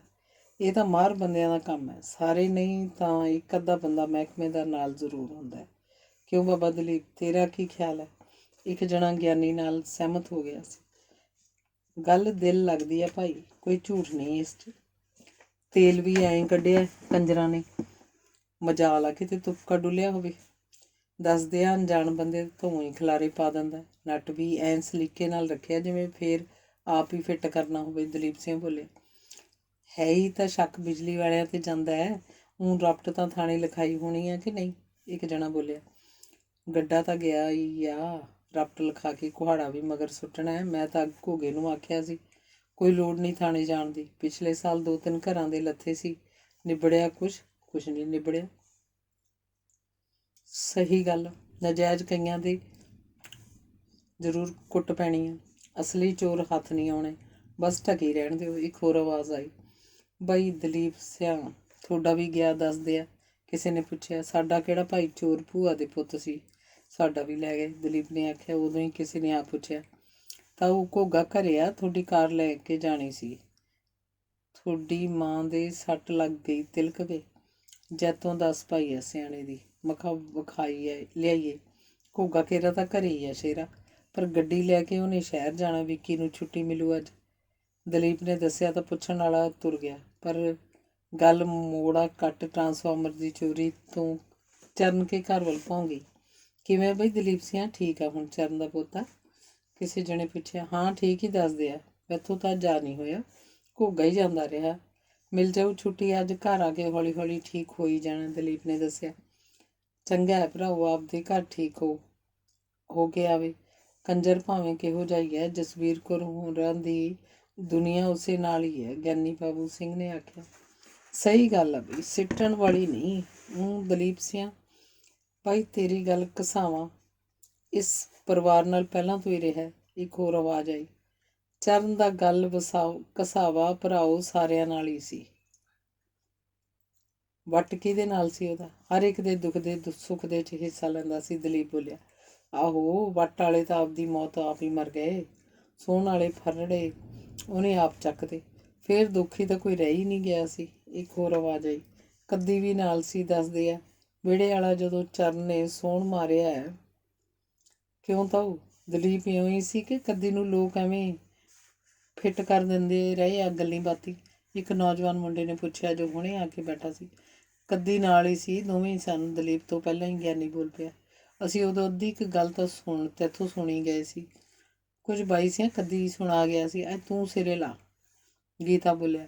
ਗੀਤੇ ਦੀਆਂ ਮਾੜੀਆਂ ਮੋਟੀਆਂ ਅਖਬਾਰਾਂ 'ਚ ਕਹਾਣੀਆਂ ਛਪਦੀਆਂ ਰਹਿੰਦੀਆਂ ਸਨ। ਕਿਉਂ, ਤੂੰ ਕਹਾਣੀ ਲਿਖਣ ਨੂੰ ਮਸਾਲਾ ਭਾਲਦਾ ਹੋਏਗਾ ਜਿਹੜਾ ਦਲੀਪ ਦੇ ਨੇੜੇ ਹੋ ਕੇ ਬਹਿਣਾ, ਗਿਆਨੀ ਨੇ ਆਖਿਆ। ਪਰ ਸਾਰੇ ਜਣੇ ਦਲੀਪ ਨੂੰ ਉਸ ਵਕੂਏ ਬਾਰੇ ਦੱਸਣ ਲਈ ਜ਼ੋਰ ਪਾਉਣ ਲੱਗੇ। ਠੀਕ ਆ ਬਈ, ਜੇ ਨਹੀਂ ਰਹਿੰਦੇ ਤਾਂ ਸੁਣੋ, ਆਖ ਦਲੀਪ ਨੇ ਆਪਣੇ ਆਪ ਨੂੰ ਖੰਗਾਲਣਾ ਸ਼ੁਰੂ ਕਰਤਾ। ਉਹਦੇ ਦਿਮਾਗ ਦੀ ਚੱਕਰੀ ਪੁੱਠੀ ਭੌਂਦੀ ਭੌਂਦੀ ਬਹੁਤ ਪਿੱਛੇ ਭੌਂ ਗਈ। ਸੋਹਣ ਘਰੇ ਬੈਠਾ ਆਪਣੀ ਭੂਆ ਕਰਮੋ ਨਾਲ ਗੱਲਾਂ ਕਰ ਰਿਹਾ ਸੀ। ਕਰਮੋ ਹੁਣ ਪਹਿਲਾਂ ਵਾਲੀ ਕਰਮੋ ਨਹੀਂ ਸੀ, ਸਰੀਰ ਢਲ ਚੁੱਕਿਆ ਸੀ, ਪਹਿਲਾਂ ਵਾਲੀ ਫੂੰਫਾ ਨਹੀਂ ਰਹੀ ਸੀ। ਜਦੋਂ ਦੀ ਸ਼ਾਮੋਂ ਮੁੱਕੀ ਸੀ, ਸਾਰਾ ਘਰ ਦਾ ਕੰਮ ਉਹਨੂੰ ਹੀ ਕਰਨਾ ਪੈਂਦਾ ਸੀ। ਕਦੇ ਕਦੇ ਉਹਦਾ ਦਿਮਾਗ ਵਿੱਚ ਇਹ ਗੱਲਾਂ ਵੀ ਆਉਂਦੀਆਂ ਸਨ ਕਿ ਮੇਰਾ ਸਹੁਰਿਆਂ ਨਾਲ ਰੇੜਕਾ ਨਾ ਪੈਂਦਾ ਤਾਂ ਮੇਰੇ ਵੀ ਪੁੱਤ ਪੋਤਰੇ ਹੋਣੇ ਸਨ। ਉਹ ਆਪਣੇ ਵੱਲੋਂ ਨੂਰਾਂ ਤੇ ਸੋਹਣ ਨਾਲ ਕੀਤੀਆਂ ਜ਼ਿਆਦਤੀਆਂ 'ਤੇ ਵੀ ਕਦੀ ਨਾ ਕਦੀ ਝੂਰਦੀ, ਪਰ ਉਹ ਝੋਰਾ ਬੰਦੇ ਥੰਦੇ ਘੜੇ ਦੇ ਬੂੰਦ ਵਾਲਾ ਹੁੰਦਾ। ਭੂਆ ਚਰਨੇ ਦੀ ਤਾਂ ਕਿਸਮਤ ਹੀ ਜਾਗ ਪਈ, ਕਰਤਾਰੇ ਵਾਲੇ ਜ਼ਮੀਨ ਦਾ ਤਾਂ ਉਹ ਮਾਲਕ ਹੈ ਹੀ। ਬਾਪੂ ਨੂੰ ਜੇ ਹਰਜ ਮਰਜ ਹੋ ਗਈ, ਅੱਧ ਉਹਦੇ 'ਚੋਂ ਵੀ ਛਾਂਗ ਜਾਊ। ਬਾਪੂ ਨੂੰ ਆਖ ਜ਼ਮੀਨ ਤਾਂ ਮੇਰੇ ਨਾਂ ਕਰਵਾਏ, ਇਹ ਤੇਰੇ ਆਖੇ ਲੱਗ ਜਾਊ। ਮੇਰੀ ਤਾਂ ਸੁਣਨ ਨੂੰ ਤਿਆਰ ਹੀ ਨਹੀਂ। ਸੋਹਣ ਨਹੀਂ ਜਾਣਦਾ ਸੀ ਕਿ ਮਤਬੰਨੇ ਵਾਲੇ ਪਿਓ ਦੀ ਜਾਇਦਾਦ 'ਚੋਂ ਹਿੱਸਾ ਨਹੀਂ ਲੈ ਸਕਦਾ, ਜਾਂ ਉਹ ਜਾਣਨਾ ਨਹੀਂ ਚਾਹੁੰਦਾ ਸੀ। ਮੈਂ ਬਾਈ ਨੂੰ ਆਖਿਆ ਸੀ, ਤੂੰ ਦਿਲ ਛੋਟਾ ਨਾ ਕਰ, ਮੁਸਲੀ ਵਾਲੇ ਨੂੰ ਜ਼ਮੀਨ ਨਹੀਂ ਮਿਲਦੀ ਹੁਣ, ਨਾਲੇ ਮੈਥੋਂ ਘਰ ਦੇ ਕੰਮ ਨਹੀਂ ਹੁੰਦੇ। ਜੇ ਕੋਈ ਨਖਸਮੀ ਆਵੇ, ਤੇਰਾ ਵਿਆਹ ਹੋਵੇ ਤਾਂ ਘਰ ਤਾਂ ਸੰਭਾਲੇ, ਪਰ ਕੋਈ ਔਤਰਾ ਸਾਕ ਕਿਹੜਾ ਕਰਾਉਂਦਾ? ਭਾਨੀ ਮਾਰਾਂ ਦੀ ਪਹਿਲਾਂ ਬੇੜੀ ਬਹਿ ਜਾਂਦੀ ਹੈ, ਜੇ ਕੋਈ ਆਉਂਦਾ ਵੀ ਆ ਤਾਂ। ਕਰਮੋ ਨੇ ਆਖਿਆ। ਉਹ ਭੈਣ ਦਾ ਕੋਕਲਾਂ ਵਰਗੀ ਵਿਆਹੀ ਫਿਰਦਾ। ਮੈਂ ਪਤਾ ਨਹੀਂ ਰੱਬ ਕੰਜਰ ਦੇ ਕੀ ਮਾਂ ਮਾਰਿਆ, ਪਰ ਇਉਂ ਆ ਭੂਆ, ਉਹਦੀ ਕੋਕਲਾਂ ਆਪਣੇ ਘਰ ਨਾ ਵਸਾਈ ਤਾਂ ਕਿਸੇ ਦਿਨ ਮੈਨੂੰ ਆਖੀ, ਸੋਹਣ ਨੇ ਆਖਿਆ। ਉਹ ਜਿੰਨਾ ਚਿਰ ਘਰੇ ਰਿਹਾ ਕਰਮੋ ਕੋਲ ਵਿਹੋ ਜੀ ਘੋਲਦਾ ਰਿਹਾ। ਸੋਹਣ ਘਰ ਵੱਲੋਂ ਆਪਣੇ ਅੱਡੇ ਨੂੰ ਆ ਰਿਹਾ ਸੀ ਜਦੋਂ ਉਹਨੂੰ ਰਾਹ 'ਚ ਕੱਦੀ ਟੱਕਰ ਗਿਆ। ਕੱਦੀ ਦੇ ਸਿਰ 'ਤੇ ਕਣਕ ਦਾ ਗੱਟਾ ਸੀ ਤੇ ਉਹ ਚੱਕੀ 'ਤੇ ਆਟਾ ਪਿਆਉਣ ਚੱਲਿਆ ਸੀ। ਸੋਹਣ ਉਹਦਾ ਰਾਹ ਵੱਲ ਖੜ ਗਿਆ। ਜਿਹੜੀ ਰੱਜੋ ਪਿੱਛੇ ਤੂੰ ਮੇਰੇ ਨਾਲ ਪਾਸਾ ਵਟਿਆ ਨਾ, ਉਹ ਹੁਣ ਮੈਥੋਂ ਬਚਣ ਨਹੀਂ ਲੱਗੀ, ਭਾਵੇਂ 7 ਪਰਦਿਆਂ 'ਚ ਲੁਕੋ ਲਈ, ਆਖ ਸੋਹਣ ਕਚੀਚੀ ਲੈ ਗਿਆ। ਸੋਹਣ ਆਪਾਂ ਇਕੱਠੀ ਖਾਧੀ ਪੀਤੀ ਆ ਕਿਸੇ ਵੇਲੇ, ਪਰ ਹੁਣ ਇੱਕ ਦੂਜੇ ਤੋਂ ਪਾਸਾ ਹੀ ਵੱਟੀ ਰੱਖੀਏ, ਚੰਗੀ ਗੱਲ ਆ। ਰੱਜੋ ਦਾ ਨਾਂ ਭੁੱਲ ਕੇ ਵੀ ਤੇਰੀ ਜ਼ਬਾਨ 'ਤੇ ਨਾ ਆਵੇ, ਕੱਦੀ ਨੇ ਆਖਿਆ। ਉਹ ਤੁਰਨ ਲੱਗਾ ਸੀ ਤਾਂ ਸੋਹਣ ਫੇਰ ਅੱਗੇ ਹੋ ਕੇ ਬੋਲਿਆ, ਚੱਲ ਸਾਲਾ ਢੇਡ ਨਾ ਹੋਵੇ ਤਾਂ 2 ਮਾਰਨੀਆਂ ਸਾਲੇ ਦੇ। ਖੜੋ, ਮੈਂ ਤੇਰੀ ਵੱਡੇ ਜੱਟ ਦੀ, ਆਖ ਕੱਦੀ ਨੇ ਕਣਕ ਵਾਲਾ ਗੱਟਾ ਥੱਲੇ ਰੱਖ ਦਿੱਤਾ ਤੇ ਸੋਹਣ ਵੱਲ ਉਹ ਲਿਆ। ਸੋਹਣ ਕੱਦੀ ਦੀਆਂ ਅੱਖਾਂ 'ਚ ਆਇਆ ਖੂਨ ਵੇਖ ਭਵੱਤਰ ਗਿਆ। ਉਹਨੂੰ ਆਪਣੇ ਪੈਂਦੀਆਂ ਸਾਫ਼ ਦਿਸੀਆਂ। ਜੱਫੋ ਜੱਫੀ ਨੂੰ ਕੈਦੀ ਨਾਲ ਉਹਦਾ ਕੋਈ ਮੁਕਾਬਲਾ ਹੀ ਨਹੀਂ ਸੀ। ਸੋਹਣ ਨੇ ਟਾਲਾ ਵੱਟ ਜਾਣ 'ਚ ਭਲਾਈ ਸਮਝੀ। ਜਾਨਾ ਕਿਉਂ ਆ ਹੁਣ ਪਤਿਆਰਿਆ, ਖੜਤਾ ਜਾ ਮਾੜਾ ਜਿਹਾ, ਆਖ ਕੱਦੀ ਨੇ ਬੱਕਰਾ ਬੁਲਾਤਾ। ਲੋਕਾਂ ਨੇ ਆਪਣੇ ਘਰਾਂ ਦੇ ਭਿੜੇ ਬੂਹੇ ਖੋਲ ਝਾਤੀਆਂ ਮਾਰੀਆਂ। ਕੰਧਾਂ ਉੱਤੋਂ ਦੀ ਚੜ੍ਹ ਵੇਖਿਆ, ਲਾਂਘੇ ਟੱਪੇ ਸਨ, ਖੜ ਗਏ ਸਨ। ਇੱਕ ਬਜ਼ੁਰਗ ਨੇ ਕੱਦੀ ਦੀ ਪਿੱਠ ਥਾਪੜਦਿਆਂ ਆਖਿਆ ਸੀ, ਮਗਿਆ ਘਿਓ ਦੀ ਪੀਪੀ ਲੈ ਕੇ ਦਿਓ ਮੁੰਡੇ ਨੂੰ। ਅਸ਼ਕੇ ਤੇਰੇ ਸ਼ੇਰ ਬਗਿਆ, ਅਸ਼ਕੇ ਤੇਰੇ। ਬਜ਼ੁਰਗ ਭਾਣੇ ਕੱਦੀ ਸੂਰਮਾ ਬੰਦਾ ਸੀ ਜਿਹਨੇ ਰੱਖ ਵਿਖਾਈ ਸੀ। ਸੋਹਣ ਅੱਗੇ ਤਾਂ ਕੋਈ ਕੁਸਕਦਾ ਤੱਕ ਨਹੀਂ ਸੀ। ਦੋਵੇਂ ਪਿਓ ਪੁੱਤਾਂ ਲੋਕਾਂ ਨੂੰ ਭੇਡਾਂ ਬੱਕਰੀਆਂ ਅੱਗੇ ਲਾਈ ਫਿਰਦੇ ਸਨ। ਸੋਹਣ ਨੇ ਆਪਣੇ ਅੱਡੇ ਤੇ ਆ ਕੇ 2 ਗਲਾਸ ਸ਼ਰਾਬ ਦੇ ਉੱਤੋੜ ਉੱਤੀ ਭਰ ਕੇ ਪੀਤੇ ਸੀ। ਕੱਦੀ ਦਾ ਗੁੱਸਾ ਚਰਨ ਤੇ ਆ ਗਿਆ ਸੀ। ਉਹ ਕਚੀਚੀ ਜੀ ਲੈ ਆਪਣੇ ਆਪ ਨਾਲ ਬੋਲਿਆ ਸੀ, ਹੁਣ ਮੈਂ ਤੈਨੂੰ ਛੱਡਣਾ ਨਹੀਂ ਮੁਸਲੀ ਦਿਆ, ਭੱਜ ਲੈ ਜਿੱਥੇ ਭੱਜਣਾ, ਤੇਰੀ ਮੌਤ ਹੁਣ ਲਾਜ਼ਮੀ ਹੈ, ਰੱਬ ਵੀ ਨਹੀਂ ਬਚਾ ਸਕਦਾ ਤੈਨੂੰ। ਸੋਹਣ ਬਰੜਾ ਰਿਹਾ ਸੀ ਤਾਂ ਕੋਲ ਬੈਠਾ ਨਵਾਂ ਚੇਲਾ ਹਾਕੂ ਬੋਲਿਆ ਸੀ, ਮੈਨੂੰ ਆਖਿਆ ਬਾਈ ਕੁਛ। ਹਾਕੂ ਗੁਆਂਢੀ ਪਿੰਡ ਦਾ ਖਾਂਦੇ ਪੀਂਦੇ ਘਰ ਦਾ ਨਸ਼ੇ ਨੇ ਬਰਬਾਦ ਕੀਤਾ ਮੁੰਡਾ ਸੀ। ਜਵਾਨੀ 'ਚ ਪੈਰ ਰੱਖਣ ਤੋਂ ਪਹਿਲਾਂ ਹੀ ਜਬਾੜਾਂ ਨਿਕਲ ਆਈਆਂ ਸਨ। ਝੂਲ ਕੇ ਤੁਰਦਾ ਸੀ ਤਾਂ ਖੇਤ 'ਚ ਖੜੇ ਡਰਨੇ ਵਾਂਗ ਲੱਗਦਾ ਸੀ। ਮੈਂ ਤੈਨੂੰ ਕੀ ਆਖਣਾ, ਤੂੰ ਕੰਮ ਕਰ ਜਿਹੜੀ ਤੈਨੂੰ ਜ਼ਿੰਮੇਵਾਰੀ ਦਿੱਤੀ ਆ। ਫੀਮ ਤੋਲ ਤੋਲ ਕੇ ਤੋਲਾ ਅੱਧਾ ਤੋਲਾ ਦੀਆਂ ਪੁੜੀਆਂ ਬੰਨ, ਛਟਾਂਕਾਂ ਦੇ ਪਾਈਏ, ਤੋਲ ਘੱਟ ਰੱਖੀ ਕਿਤੇ ਤੇਰਾ ਤੋਲਣ ਲੱਗ ਪਵੇਂ। ਨਾਲੇ ਇਉਂ ਕਰ, ਹੈਨ ਭੈਣ ਦੇ ਯਾਰ ਨੂੰ 2 ਮਾਰ ਕੇ ਭਜਾ ਦੇ, ਸਾਲਾ ਅੰਦਰ ਪਿਆ ਰਹਿੰਦਾ ਕੀੜੇ ਪਏ ਕੁੱਤਿਆਂ ਨੂੰ। ਖੁਰਕ ਪਈਆ ਉਹਦੇ, ਆਪਣੇ ਵੀ ਪਊ। ਸੋਹਣ ਨੇ ਆਖਿਆ। ਅੰਦਰ ਮੰਜੀ ਤੇ ਪਿਆ ਮਾਨਾ ਚੁੱਕੀ ਜਾਂਦਾ ਸੀ। ਮਾਨਾ ਹੁਣ ਇੰਨਾ ਘੋਰੀ ਹੋ ਗਿਆ ਸੀ ਕਿ ਉਹਨਾਂ ਦੇ ਕੰਮ ਦਾ ਰਿਹਾ ਹੀ ਨਹੀਂ ਸੀ। ਉਹ ਹਰ ਵੇਲੇ ਨਸ਼ਾ ਪੱਤਾ ਖਾ ਕੇ ਅੰਦਰ ਮੰਜੀ ਤੇ ਪਿਆ ਰਹਿੰਦਾ, ਪਰ ਅੱਜ ਸੋਹਣ ਅੱਖਾਂ ਫੇਰ ਗਿਆ ਸੀ। ਮੈਂ ਕਿਹਾ ਸੋਹਣ ਸਿਆ, ਖਾਊਂ ਖਾਊਂ ਖਾਊਂ, ਹੁਣ ਮੈਂ ਜਾਊਂ ਵੀ ਖਾਊਂ ਕਿੱਥੇ? ਜਵਾਨੀ ਤੇ ਇਸ ਟਿਕਾਣੇ ਤੇ ਕੱਢਤੀ ਤੁਹਾਡੇ ਨਾਲ। ਇੱਕੋ ਖਾਊਂ ਖਾਊਂ, ਇੱਕੋ ਕਿੱਲੇ ਕਿਸੇ ਪਸ਼ੂ ਵਾਂਗ ਮਾਨਾ ਬੋਲਿਆ ਸੀ। ਸੋਹਣ ਨੇ ਇੱਕ ਨਾ ਸੁਣੀ। ਹਾਕੂ ਨੇ ਤਾਂ ਸੁਣਨੀ ਕਾਹਦੀ ਸੀ। ਉਹਨੇ ਸੋਹਣ ਦਾ ਹੁਕਮ ਵਜਾਉਂਦਿਆਂ ਮਾਨੇ ਨੂੰ ਬਾਹੋਂ ਫੜ ਬਾੜੇ 'ਚੋਂ ਬਾਹਰ ਕੱਢਤਾ ਸੀ। ਮਾਨੇ ਨੂੰ ਤੁਰਿਆਂ ਜਾਂਦਿਆਂ ਅਜੇ ਵੀ ਸੋਹਣ ਦੀ ਆਵਾਜ਼ ਸੁਣ ਲਈ ਸੀ, ਜੇ ਹੁਣ ਕਿਤੇ ਇੱਧਰ ਭਲਕੇ ਵੀ ਮੂੰਹ ਕੀਤਾ ਬੰਨ੍ਹ ਕੇ ਅੱਗ ਲਾ ਦਿਓ ਚਗਲਾ। ਖਾਊਂ ਖਾਊਂ, ਠੀਕ ਆ ਸੋਹਣ ਸਿਆ, ਤੁਹਾਡਾ ਨਹੀਂ ਕੋਈ ਦੋਸ਼, ਦੋਸ਼ ਤਾਂ ਸਾਡਾ ਸੀ। ਖਾਊਂ ਖਾਊਂ ਮੇਰਾ ਸੀ, ਥੰਮਣ ਦਾ ਸੀ। ਉਹ ਚੱਕਤਾ, ਮੈਂ ਕਿਸੇ ਕੰਧ ਕੋਲੇ ਨਾਲ ਬੈਠਾ ਮਰ ਜਾਊਂ, ਪਰ ਜਿਹੜੇ ਹਾਰ ਨਵੇਂ ਪੱਟੇ ਆ ਹਾਕੂ ਵਰਗੇ, ਖਾਊਂ, ਇਹਨਾਂ ਤਾਂ 4 ਸਾਲ ਨਹੀਂ ਕੱਢਣੇ। ਅਸੀਂ ਸਾਂ ਲੰਮੀ ਰੇਸ ਦੇ ਘੋੜੇ, ਪਰ ਲੰਗੜੇ ਹੋਇਆਂ ਨੂੰ ਗੋਲੀ ਮਾਰਤੀ। ਖਾਊਂ ਖਾਊਂ ਆਖਦਾ ਮਾਨਾ ਅੱਡੇ 'ਚੋਂ ਬਾਹਰ ਨਿਕਲਿਆ ਸੀ। ਉਦੋਂ ਹੀ ਇੱਕ ਬਾਹਰੋਂ ਆਉਂਦਾ ਅਮਲੀ ਬੋਲਿਆ ਸੀ, ਉਹ ਬਾਈ ਸਿਆਂ ਕੱਦੀ ਨਾਲ ਕੀ ਗੱਲ ਹੋ ਗਈ ਸੀ? ਉਹਨੇ ਕੱਦੀ ਨਾਲ ਪਿਆ ਪੰਗਾ ਅੱਖੀ ਵੇਖਿਆ ਸੀ। ਤੂੰ ਫੇਰੇ ਦੇਣੇ ਆ, ਸਮਾਨ ਲੈ ਤੇ ਡੰਡੀ ਪੈ, ਸਾਲਾ ਲੂਣ ਭੁੱਕਦਾ। ਸੋਹਣ ਨੇ ਸਾਰਾ ਨਜ਼ਲਾ ਆਉਣ ਵਾਲੇ ਤੇ ਝਾੜ ਦਿੱਤਾ। ਗਾਹਕ ਆਉਂਦੇ ਰਹੇ ਤੇ ਆਪਣੀ ਜ਼ਰੂਰਤ ਪੂਰੀ ਕਰ ਜਾਂਦੇ ਰਹੇ। ਦਿਨ ਦੇ ਛਪਾਅ ਵੇਲੇ ਛਪਾਅ ਨਾਲ ਲਾਲ ਆਇਆ ਸੀ ਤਾਂ ਘਬਰਾਇਆ ਹੋਇਆ ਸੀ। ਮੂੰਹ ਤੋਂ ਮੱਖੀ ਨਹੀਂ ਉੱਡ ਰਹੀ ਸੀ। ਸੋਹਣ ਨੇ ਕਾਰਨ ਪੁੱਛਿਆ ਤਾਂ ਲਾਲ ਨੇ ਪਹਿਲਾਂ ਚਿੱਟੀ ਪਾਲਿਸ਼ ਵਾਲਾ ਲੋਹੇ ਦਾ ਫੌਜੀ ਕੱਪ ਭਰ ਕੇ ਸ਼ਰਾਬ ਦਾ ਅੰਦਰ ਸੁੱਟਿਆ, ਫਿਰ ਮੁੱਛਾਂ ਪੂੰਝਦਾ ਪੋਲਾ ਜਿਹਾ ਘੰਗੂਰਾ ਮਾਰ ਬੋਲਿਆ ਸੀ, ਮਾਰੇ ਗਏ ਸੀ ਅੱਜ ਤਾਂ ਬੇਲੀਆ ਬੜੇ ਬਚੇ। ਕਿਵੇਂ? ਸੋਹਣ ਉਹਦਾ ਮੂੰਹ ਵੱਲ ਝਾਕਿਆ, ਪਲੇਤਣਾ ਫਿਰੀਆਂ ਪਈਆਂ ਸੀ। ਮੈਂ ਗਿਆ ਸੀ ਚੂੜ ਚੱਕੀਏ ਝੱਬਰ ਦੇ ਨਾਲ ਕੋਕਰੀ, ਉਹਨੇ ਸਸਤੀ ਬਣਦੀ ਜ਼ਮੀਨ ਵੇਖ ਖਰੀਦ ਲਈ ਸੀ। ਜਿਹੜੇ ਬੰਦੇ ਪਹਿਲਾਂ ਵਾਹੀ ਜਾਂਦੇ ਆ ਉਹ ਵੀ ਪੂਰੇ ਲੜਾਕੇ ਆ, ਸਸਤੀ ਵੀ ਤਾਂ ਹੀ ਬਣੀ। ਉਹਨਾਂ ਤੋਂ ਚੂੜ ਚੱਕੀਆਂ ਨੇ ਕਬਜ਼ਾ ਲੈਣਾ ਖੇਡ ਨਹੀਂ ਸੀ। ਕੋਕਰੀ ਵਾਲਿਆਂ ਤਾਂ ਪਹਿਲਾਂ ਹੀ ਹਥਿਆਰ ਦੇ ਕੇ ਬੰਦੇ ਬਿਠਾਏ ਸਨ। ਅਸੀਂ ਵੀ ਝੱਬਰ ਨਾਲ 8-10 ਜਾਣੇ ਮੂੰਹ ਚੱਕੀ ਤੁਰੇ ਗਏ ਤੇ ਖੇਤ 'ਚ ਟਰੈਕਟਰ ਜਾ ਚੂੜਿਆ। 2-3 ਕਲਟੀਵੇਟਰਾਂ ਨਾਲ ਖੇਤ ਉੱਤੋਂ ਦੀ ਗੇੜੇ ਕੱਢ ਦਿੱਤੇ। ਜ਼ਮੀਨ ਕਰੜ ਸੀ, ਝਰੀਟਾਂ ਵੱਜਦੀਆਂ ਸਨ। ਸਾਨੂੰ ਜਦ ਉੱਥੇ ਨਾ ਕੋਈ ਦਿਸਿਆ ਤਾਂ ਵਿਸਲੇ ਹੋ ਗਏ ਤੇ ਪਾਸੇ ਬਹਿ ਕੇ ਸ਼ਰਾਬ ਪੀਣ ਲੱਗ ਪਏ। ਇੱਕ ਬੰਦਾ ਟਰੈਕਟਰ ਵਾਲੇ ਨਾਲ ਬੰਦੂਕ ਦੇ ਕੇ ਬਿਠਾ ਦਿੱਤਾ ਤੇ ਅਸੀਂ ਹਵਾ ਨੂੰ ਹੀ ਲਲਕਾਰੇ ਮਾਰਨੇ ਸ਼ੁਰੂ ਕਰਤੇ। ਆਪਣੇ ਜਾਣੇ ਛਿੱਤਰ ਨਾਲ ਹੀ ਘੁੱਗੀ ਕੁੱਟ ਦਿੱਤੀ ਸੀ। ਬਸ ਅਗਲੇ ਵੀ ਇਹੋ ਕੁਛ ਚਾਹੁੰਦੇ ਸਨ ਕਿ ਬੰਦੇ ਕਦੋਂ ਵਿਸਲੇ ਹੋਣ। ਸਾਨੂੰ ਤਾਂ ਉਦੋਂ ਪਤਾ ਲੱਗਾ ਜਦੋਂ ਠਾਹ ਹੋਣ ਲੱਗ ਪਈ। ਝੱਬਰ ਤੇ ਉਹਦਾ ਮੁੰਡਾ ਤਾਂ ਮੌਕੇ 'ਤੇ ਹੀ ਮਾਰੇ ਗਏ ਤੇ 2 ਫੱਟੜ। ਅਸੀਂ ਕੁਛ ਜਣੇ ਭੱਜ ਕੇ ਨਿਕਲ ਆਏ। ਅਸਲ 'ਚ ਮੈਨੂੰ ਤਾਂ ਝੱਬਰ ਦਾ ਓਲਾ ਬਚਾ ਗਿਆ। ਮੈਂ ਥੱਲੇ ਲੰਮਾ ਪੈ ਗਿਆ, ਖਾਲ 'ਚ ਰਿੜਦਾ ਕਾਫੀ ਦੂਰ ਨਿਕਲ ਆਇਆ ਸੀ। 10 ਦਾ ਲਾਲ ਘਰ ਕਰਿਆ ਸੀ, ਸਰੀਰ ਮੁੜਕੀ ਹੋਇਆ ਪਿਆ ਸੀ। ਕਿੰਨੇ ਪੈਸੇ ਕੀਤੇ ਸੀ ਝੱਬਰ ਨਾਲ? ਸੋਹਣ ਨੇ ਪੁੱਛਿਆ। ਉਹ ਪੈਸੇ ਕਾਹਦੇ ਕਰਨੇ ਸੀ? ਮੈਨੂੰ ਤਾਂ ਵੱਡੇ ਘਰ ਵਾਲੇ ਮੋਹਣੇ ਨੇ ਘਲਤਾ ਸੀ, ਆਪ ਗਿਆ ਨਹੀਂ। ਜੱਟ ਮਾਰੇ ਗਏ ਸੀ ਅੱਜ ਤਾਂ। ਬਾਪੂ ਤੂੰ ਐਂ ਸੋਚ, ਜੇ ਅੱਜ ਤੇਰਾ ਵੱਖਲ ਪਾੜ ਜਾਂਦੀ ਕੋਈ ਗੋਲੀ, ਤੂੰ ਤਾਂ ਮਰਨਾ ਹੀ ਸੀ, ਪਰ ਚਰਨੇ ਨੇ ਅੱਧ ਜ਼ਮੀਨ 'ਚ ਵੰਡਾ ਕੇ ਤੈਨੂੰ ਮਾਂਜ ਦੇਣਾ ਸੀ। ਕਿੰਨੀ ਵਾਰ ਆਖਿਆ ਜ਼ਮੀਨ ਮੇਰੇ ਨਾਂ ਕਰਵਾ ਦੇ, ਪਰ ਤੂੰ ਕਾਨੀ ਨਹੀਂ ਕਰਦਾ। ਉਹ ਤੈਨੂੰ ਜ਼ਮੀਨ ਆਪਣੇ ਨਾਂ ਕਰਵਾਉਣ ਦੀ ਐਡੀ ਅੱਗ ਕਿਉਂ ਲੱਗੀ ਹੈ? ਜਦੋਂ ਤੈਨੂੰ ਇੱਕ ਵਾਰ ਆਖਦਾ ਚਰਨ ਦਾ ਹਿੱਸਾ ਇਸ ਘਰ 'ਚੋਂ ਖਤਮ ਹੋ ਗਿਆ ਹੈ, ਤੇਰੇ ਖਾਨੇ 'ਚ ਕਿਉਂ ਨਹੀਂ ਵੜਦੀ? ਲਿੱਲ ਪੈ ਗਿਆ ਜਵਾਕਾਂ ਵਾਂਗੂ। ਲਾਲ ਨੇ ਆਖਿਆ। ਉਹ ਕੋਈ ਗੱਲ ਛੇੜਦੇ ਉਦੋਂ ਹੀ ਪਿੰਡ 'ਚੋਂ ਚੀਕ ਚਿਹਾੜੇ ਦੀਆਂ ਆਵਾਜ਼ਾਂ ਆਈਆਂ। ਥੋੜ੍ਹੇ ਚਿਰਾਂ ਬਾਅਦ ਖਬਰ ਆ ਗਈ ਕਿ ਜੁੜੀ ਧਾਉਣ ਵਾਲਿਆਂ ਦਾ ਰੂਸੀ ਜ਼ਿਆਦਾ ਗੋਲੀਆਂ ਖਾਣ ਨਾਲ ਮਰ ਗਿਆ ਸੀ। ਰੋਣ ਦੀਆਂ ਆਵਾਜ਼ਾਂ ਹੋਰ ਉੱਚੀ ਹੋ ਗਈਆਂ ਸਨ। ਕਈ ਦਿਨਾਂ ਤੋਂ ਕਰਮੋਂ ਘੁੱਟੀ ਜਿਹੀ ਰਹਿੰਦੀ ਸੀ। ਇੱਕ ਤਾਂ ਘਰੇ ਕੰਮ ਕੱਲੀ ਦੇ ਜੰਮੇ ਸੀ ਤੇ ਸਰੀਰ 'ਚ ਹੁਣ ਪਹਿਲਾਂ ਵਾਲੀ ਬੜਕ ਨਹੀਂ ਸੀ। ਕਿਤੇ ਉਹ ਆਖਦੀ ਮੇਰਾ ਦਿਲ ਘਟਦਾ ਹੈ, ਹਿੱਕ 'ਚ ਪੀੜ ਹੁੰਦੀ ਹੈ, ਆਖਦੀ ਚੁੰਨੀ ਨਾਲ ਸਿਰ ਬੰਨ੍ਹ ਲੈਂਦੀ, ਫਿਰ ਸਿਰ ਵੀ ਕਰਦੀ। ਐਂ ਭਾਈ ਕਿਵੇਂ ਚੱਲੂ? ਹਾਈ ਬੂ ਕੀਤੀਆਂ। ਪਿੰਡ ਵਾਲਿਆਂ ਡਾਕਟਰ ਕੀ ਖੋਹਣਾ ਹੈ? ਸ਼ਹਿਰੋਂ ਜਾ ਕੇ ਲਿਆ ਦਵਾਈ। ਇੱਕ ਦਿਨ ਲਾਲ ਨੇ ਆ ਕੇ ਉਹਨੂੰ ਦਰੋਗੇ ਦੇ ਟਾਂਗੇ 'ਤੇ ਸ਼ਹਿਰ ਭੇਜਤਾ।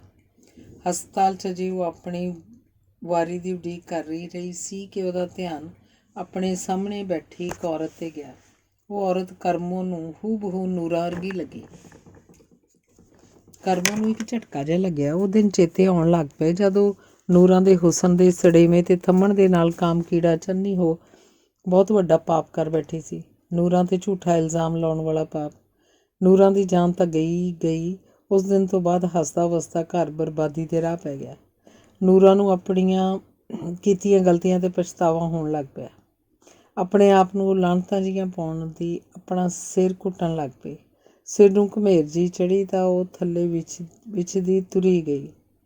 ਡਾਕਟਰ ਭੱਜਿਆ ਆਇਆ। ਕਾਫੀ ਚਿਰ ਬਾਅਦ ਕਰਮ ਨੂੰ ਹੋਸ਼ ਆਈ।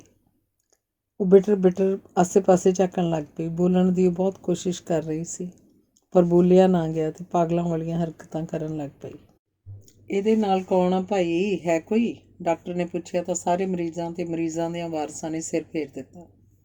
ਇੱਕ ਆਦਮੀ ਨੇ ਦੱਸਿਆ ਕਿ ਇਹਨੂੰ ਜਿਹੜਾ ਟਾਂਗਾ ਛੱਡ ਕੇ ਗਿਆ ਸੀ ਉਹ ਮਾਈ ਵਾਲੇ ਖੂਹ 'ਤੇ ਖੜ੍ਹਦਾ ਤੇ ਦੱਸਣ ਵਾਲਾ ਹੀ ਦਰੋਗੇ ਨੂੰ ਭਾਲ ਕੇ ਲਿਆਇਆ ਸੀ। ਸ਼ਾਮ ਨੂੰ ਪਿੰਡ ਆਈ ਸੀ ਤਾਂ ਉਹਦੀਆਂ ਹਰਕਤਾਂ ਹੀ ਅਜੀਬ ਸਨ।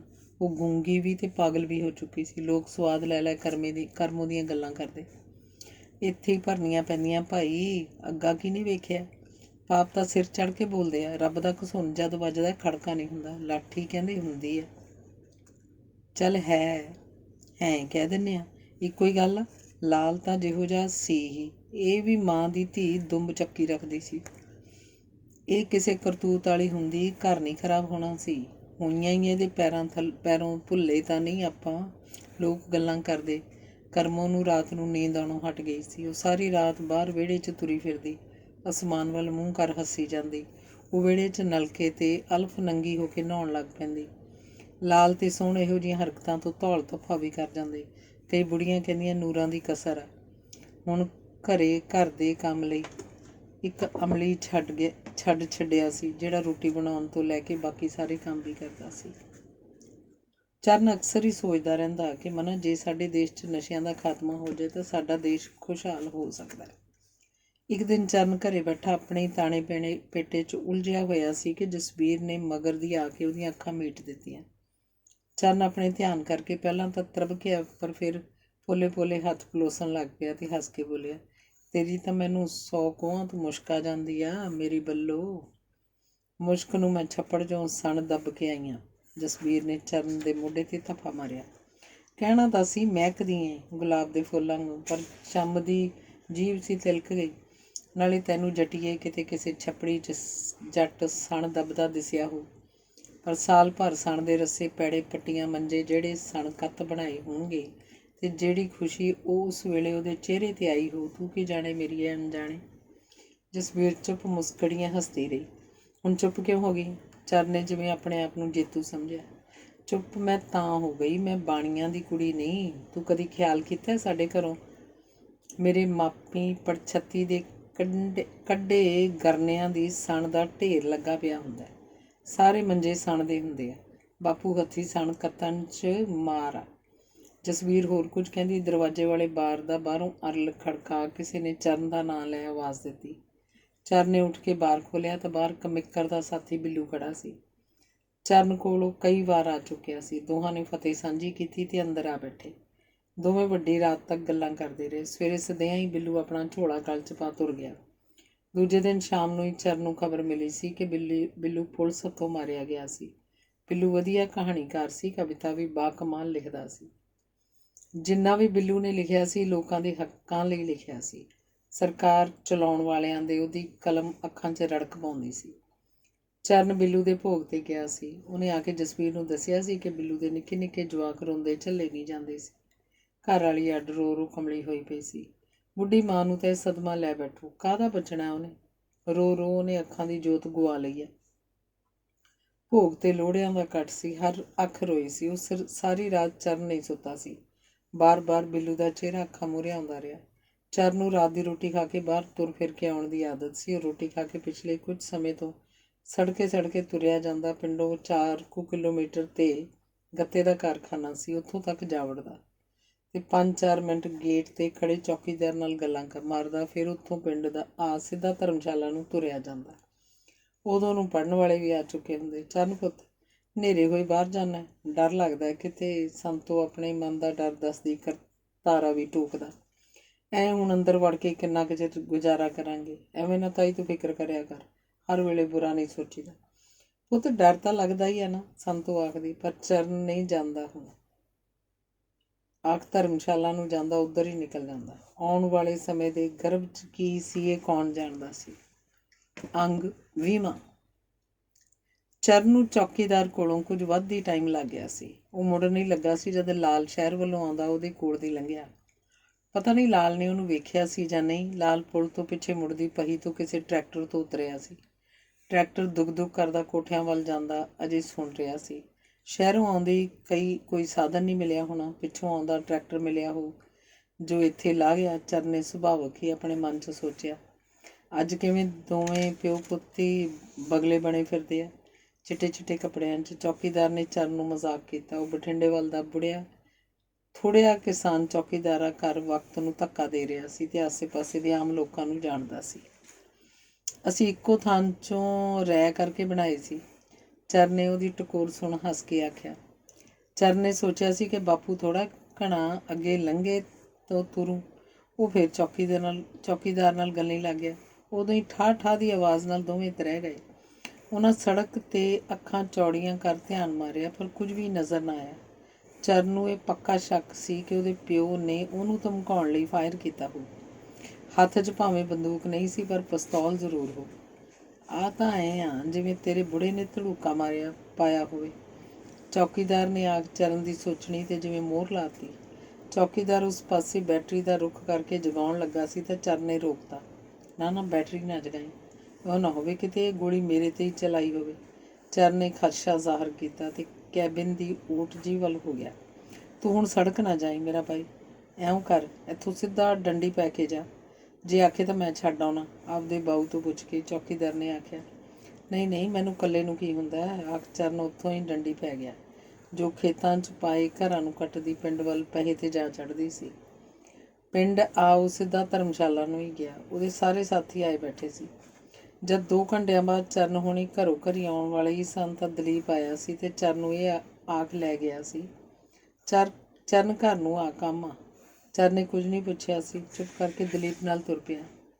ਸੋਹਣ ਬੰਦੂਕ ਲੈ ਕੇ ਪਹਿਲਾਂ ਹੀ ਸ਼ਹਿ ਲਾ ਕੇ ਟਰਾਲੀਆਂ ਦੇ ਝੁੰਡ 'ਚ ਬੈਠ ਗਿਆ ਸੀ। ਚਰਨ ਉਹਦੇ ਕੋਲ ਦੀ ਹੀ ਲੰਘਿਆ ਸੀ, ਪਰ ਸ਼ਹਿ ਕੇ ਬੈਠੇ ਸੋਹਣ ਨੂੰ ਨਹੀਂ ਵੇਖ ਸਕਿਆ ਸੀ। ਚਰਨ ਨੇ ਚਿੱਟਾ ਕੁੜਤਾ ਪਜਾਮਾ ਅਤੇ ਚਿੱਟਾ ਹੀ ਸਿਰ 'ਤੇ ਸਾਵਾ ਲਪੇਟਿਆ ਸੀ। ਅਜੇ ਸੱਦਿਆ ਆਉਂਦੇ ਨੂੰ ਚੱਕੂ। ਜਦੋਂ ਉੱਧਰੋਂ ਮੁੜਿਆ ਉਦੋਂ ਨੂੰ ਹਨੇਰਾ ਹੋ ਜੂ, ਸੋਹਣ ਨੇ ਆਪਣੇ ਆਪ ਨੂੰ ਆਖਿਆ ਸੀ। ਤਾਰੇ ਟਹਿਕਣ ਲੱਗ ਪਏ ਸਨ। ਛਿਪਦੇ ਵੱਲੋਂ ਲਾਲੀ ਕਿਹੜੇ ਵੇਲਿਆਂ ਦੀ ਚੱਕੀ ਗਈ ਸੀ। ਸੋਹਣ ਨੇ ਲੰਮੀ ਸਾਰੀ ਉਬਾਸੀ ਲਈ ਅਤੇ ਆਪਣੇ ਡੱਬ 'ਚੋਂ ਪਊਆ ਦਾਰੂ ਦਾ ਕੱਢ ਕੇਰਾਂ ਹੀ ਸੜਾਕ ਗਿਆ। ਖਾਲੀ ਪਊਆ ਪਰੇ ਚਲਾ ਕੇ ਮਾਰਿਆ। ਸਾਰਾ ਧਿਆਨ ਹੁਣ ਸੜਕ ਵੱਲ ਸੀ।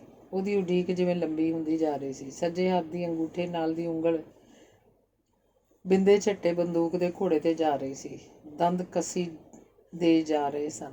ਉਹਨੂੰ ਝੌਲਾ ਪਿਆ ਜਿਵੇਂ ਚਰਨ ਮੁੜ ਰਿਹਾ ਹੋਵੇ। ਚਰਨ ਨੇੜੇ ਆਉਂਦਾ ਗਿਆ, ਨੇੜੇ ਫਿਰ ਹੋਰ ਨੇੜੇ।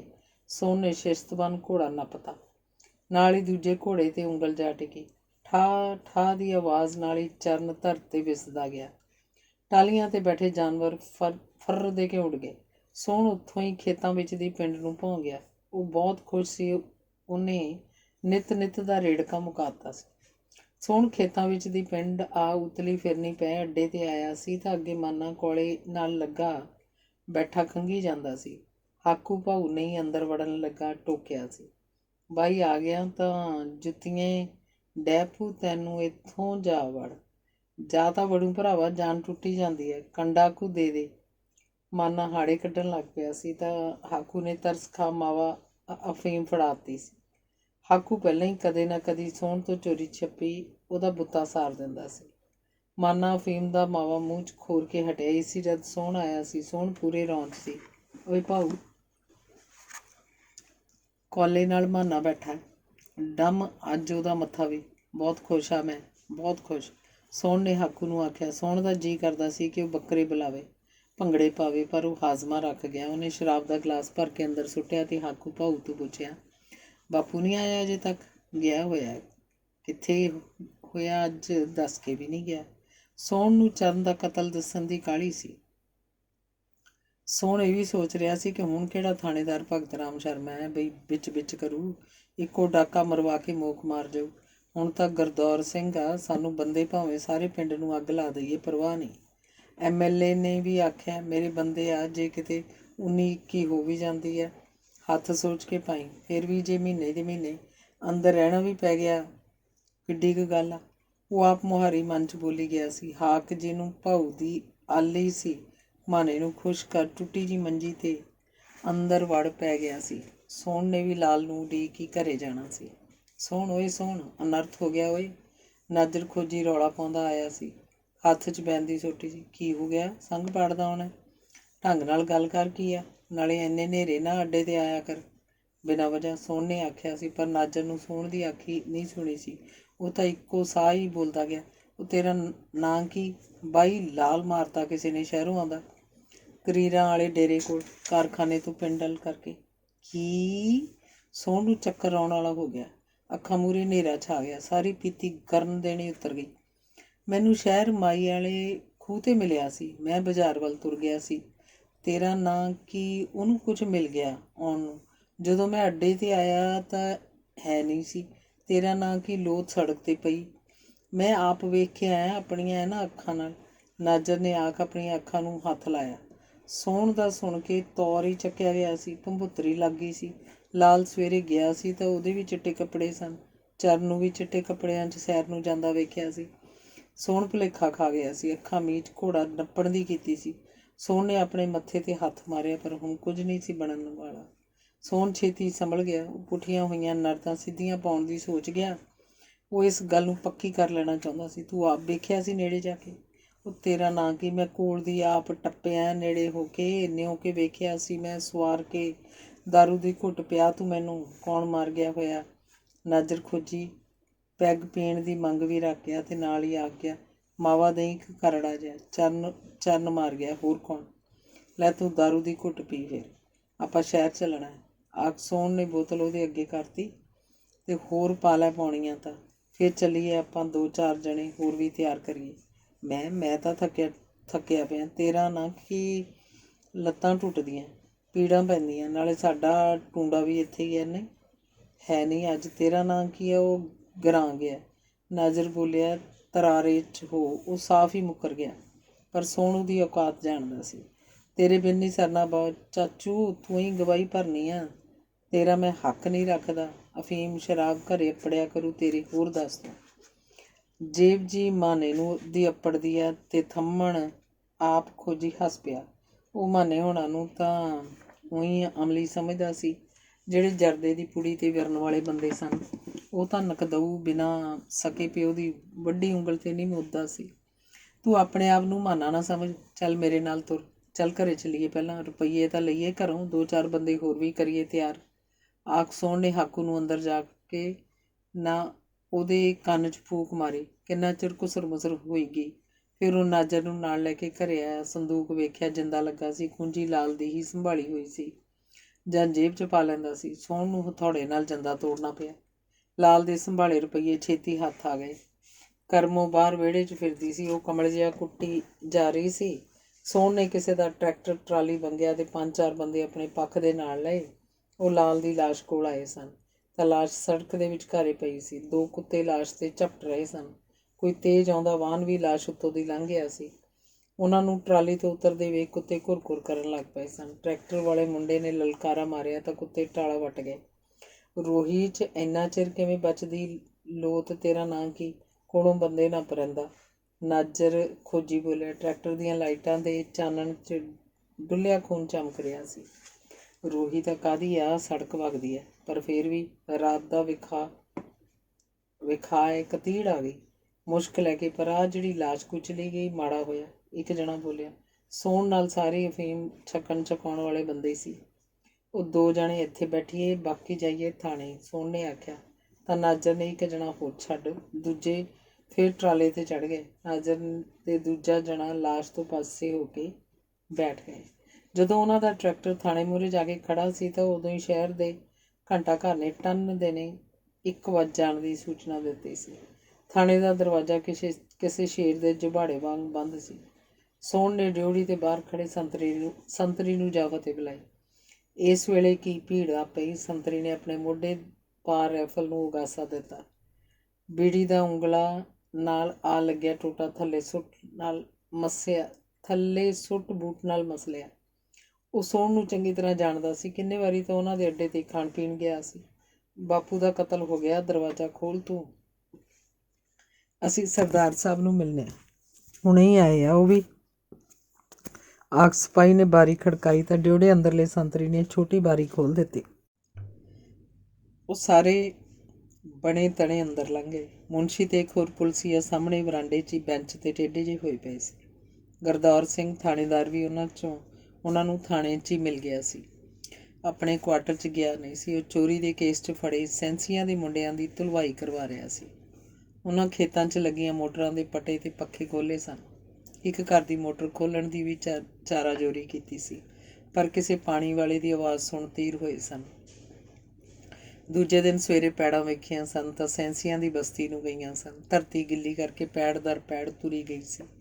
ਪੁਲਿਸ ਗਈ ਸੀ ਤਾਂ ਚੋਰ ਘੁਰਾੜੇ ਮਾਰ ਰਹੇ ਸਨ। ਸ਼ਰਾਬ ਨਾਲ ਰੱਜਿਆਂ ਤੋਂ ਚੋਰੀ ਦਾ ਮਾਲ ਸੰਭਾਲਿਆ ਵੀ ਨਹੀਂ ਸੀ ਗਿਆ। ਅੰਦਰ ਪਟਿਆਂ ਦਾ ਢੇਰ ਲੱਗਿਆ ਪਿਆ ਸੀ। ਹੁਣ ਤੂੰ ਉਹਨਾਂ ਨੂੰ ਤਲਪ ਕੇ ਗੁਰਦੌਰ ਸਿੰਘ ਅਗਲੀਆਂ ਪਿਛਲੀਆਂ ਸਭ ਚੋਰੀਆਂ ਕਢਵਾ ਰਿਹਾ ਸੀ। ਜਦ ਸੋਹਣ ਨੇ ਸਾਰੀ ਹਕੀਕਤ ਜਾ ਦੱਸੀ। ਆਜੋ ਪਹਿਲਾਂ ਮੁਨਸ਼ੀ ਨੂੰ ਜਗਾਉਣੇ ਆ, ਪਰ ਸੋਹਣ ਨੂੰ ਤੂੰ ਪਹਿਲਾਂ ਮੇਰੀ ਪਾਸੇ ਹੋ ਕੇ ਗੱਲ ਸੁਣ। ਗੁਰਦੌਰ ਸਿੰਘ ਸੋਹਣ ਨੂੰ ਦਫ਼ਤਰ ਨਾਲ ਦੇ ਕਮਰੇ 'ਚ ਲੈ ਕੇ ਵੜ ਗਿਆ। ਝੂਠ ਨਾ ਮਾਰੀ ਮੇਰੇ ਕੋਲ, ਸੱਚ ਦੱਸ, ਕਤਲ ਕਿਹਨੇ ਕੀਤਾ? ਝੂਠ ਤੇਰੇ ਚਿਹਰੇ 'ਤੇ ਸਾਫ਼ ਨਜ਼ਰ ਆਉਂਦਾ। ਗੁਰਦੌਰ ਸਿੰਘ ਨੇ ਤੁੱਕਾ ਚਲਾਇਆ। ਕਤਲ ਚਰਨ ਨੇ ਕੀਤਾ, ਹੋਰ ਸਾਡਾ ਕਿਹਦੇ ਨਾਲ ਸ਼ਰੀਕ ਹੈ? ਜਿਹੜੀ ਗੱਲ ਕਤਲ ਤੱਕ ਅੱਪੜ ਜਾਵੇ। ਸੋਹਣ ਬੋਲਿਆ। ਅੱਖ ਚੁਰਾਉਂਦਾ ਥਾਣੇਦਾਰ ਤੋਂ ਲੁਕ ਨਾ ਸਕਿਆ। ਉਹਨੂੰ ਤੁੱਕਾ ਤੀਰ ਬਣਦਾ ਸਾਫ਼ ਦਿਸਿਆ। ਵੇਖ ਸੋਹਣ ਸਿਆਂ, ਮੈਂ ਲਾਲ ਨਾਲ ਇਕੱਠਿਆਂ ਖਾਧੀ ਪੀਤੀ ਆ। ਉਹਦੇ ਕਤਲ ਦਾ ਮੈਨੂੰ ਵੀ ਦੁੱਖ ਆ।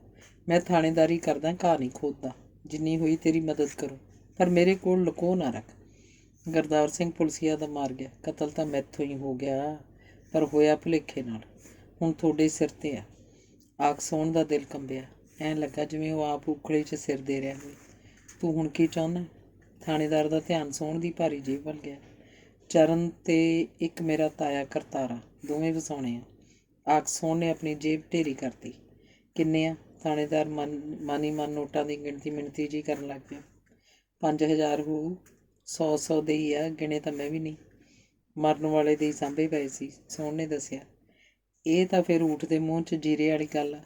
ਮੇਰੀ ਤਾਂ ਕੋਈ ਗੱਲ ਨਹੀਂ, ਤੇਰੇ ਨਾਲ ਘਰ ਵਾਲੀ ਗੱਲ ਆ, ਪਰ ਮੇਰੇ ਉੱਤੇ ਵੀ ਤਾਂ ਬੈਠੇ ਆ। ਮੁਨਸ਼ੀ ਨਹੀਂ ਬਿਰਨਾ, 1000 ਤੋਂ ਘੱਟ ਤਾਂ ਹੋਰ ਬਥੇਰੇ। ਮੋਟੀ ਰਕਮ ਦੀ ਗੱਲ ਕਰ। ਆਪਾਂ ਕਤਲ ਕਰਕੇ ਕਿਸੇ ਦੇ ਸਿਰ ਥੋਪਣਾ ਤੂੰ ਖੇਡ ਸਮਝੀ ਫਿਰਦਾ? ਕਮਾਲ ਦੀ ਗੱਲ ਆ। ਇੰਨਾ ਖਿਆਲ ਰੱਖੀ, 302 'ਚ ਫਾਂਸੀ ਦੀ ਸਜ਼ਾ ਵੀ ਹੋ ਸਕਦੀ ਹੈ। 20 ਸਾਲ ਤਾਂ ਵੱਟ 'ਤੇ ਪਈ ਹੁੰਦੀ ਹੈ। ਗੁਰਦੌਰ ਸਿੰਘ ਗਿਰਗਟ ਵਾਂਗ ਰੰਗ ਬਦਲਦਾ ਵੇਖ ਸੋਹਣ ਦੀਆਂ ਖਾਨਿਓਂ ਗਈਆਂ। ਉਹਨੂੰ ਜ਼ਿੰਦਗੀ 'ਚ ਅੱਜ ਪਹਿਲੀ ਵਾਰੀ ਪਤਾ ਲੱਗਾ ਸੀ ਕਿ ਪੁਲਿਸ ਕੀ ਬਲਾ ਹੁੰਦੀ ਹੈ। ਠੀਕ ਆ ਜੀ, ਜਿਵੇਂ ਆਖੋਗੇ। ਕਹਿਣ ਤੋਂ ਬਿਨਾਂ ਕੋਈ ਚਾਰਾ ਨਹੀਂ ਰਹਿ ਗਿਆ। ਫਸੇ ਨੂੰ ਫੜਕਣ ਕੀ ਕੋਈ ਗੱਲ ਨਹੀਂ ਸੀ। ਥਾਣੇਦਾਰ ਨੇ ਫਿਰ ਰਾਤੋਂ ਰਾਤ ਲਾਸ਼ ਚੁਕਵਾ ਹਸਪਤਾਲ ਪੋਸਟਮਾਰਟਮ ਲਈ ਤੋਰ ਦਿੱਤੀ ਸੀ।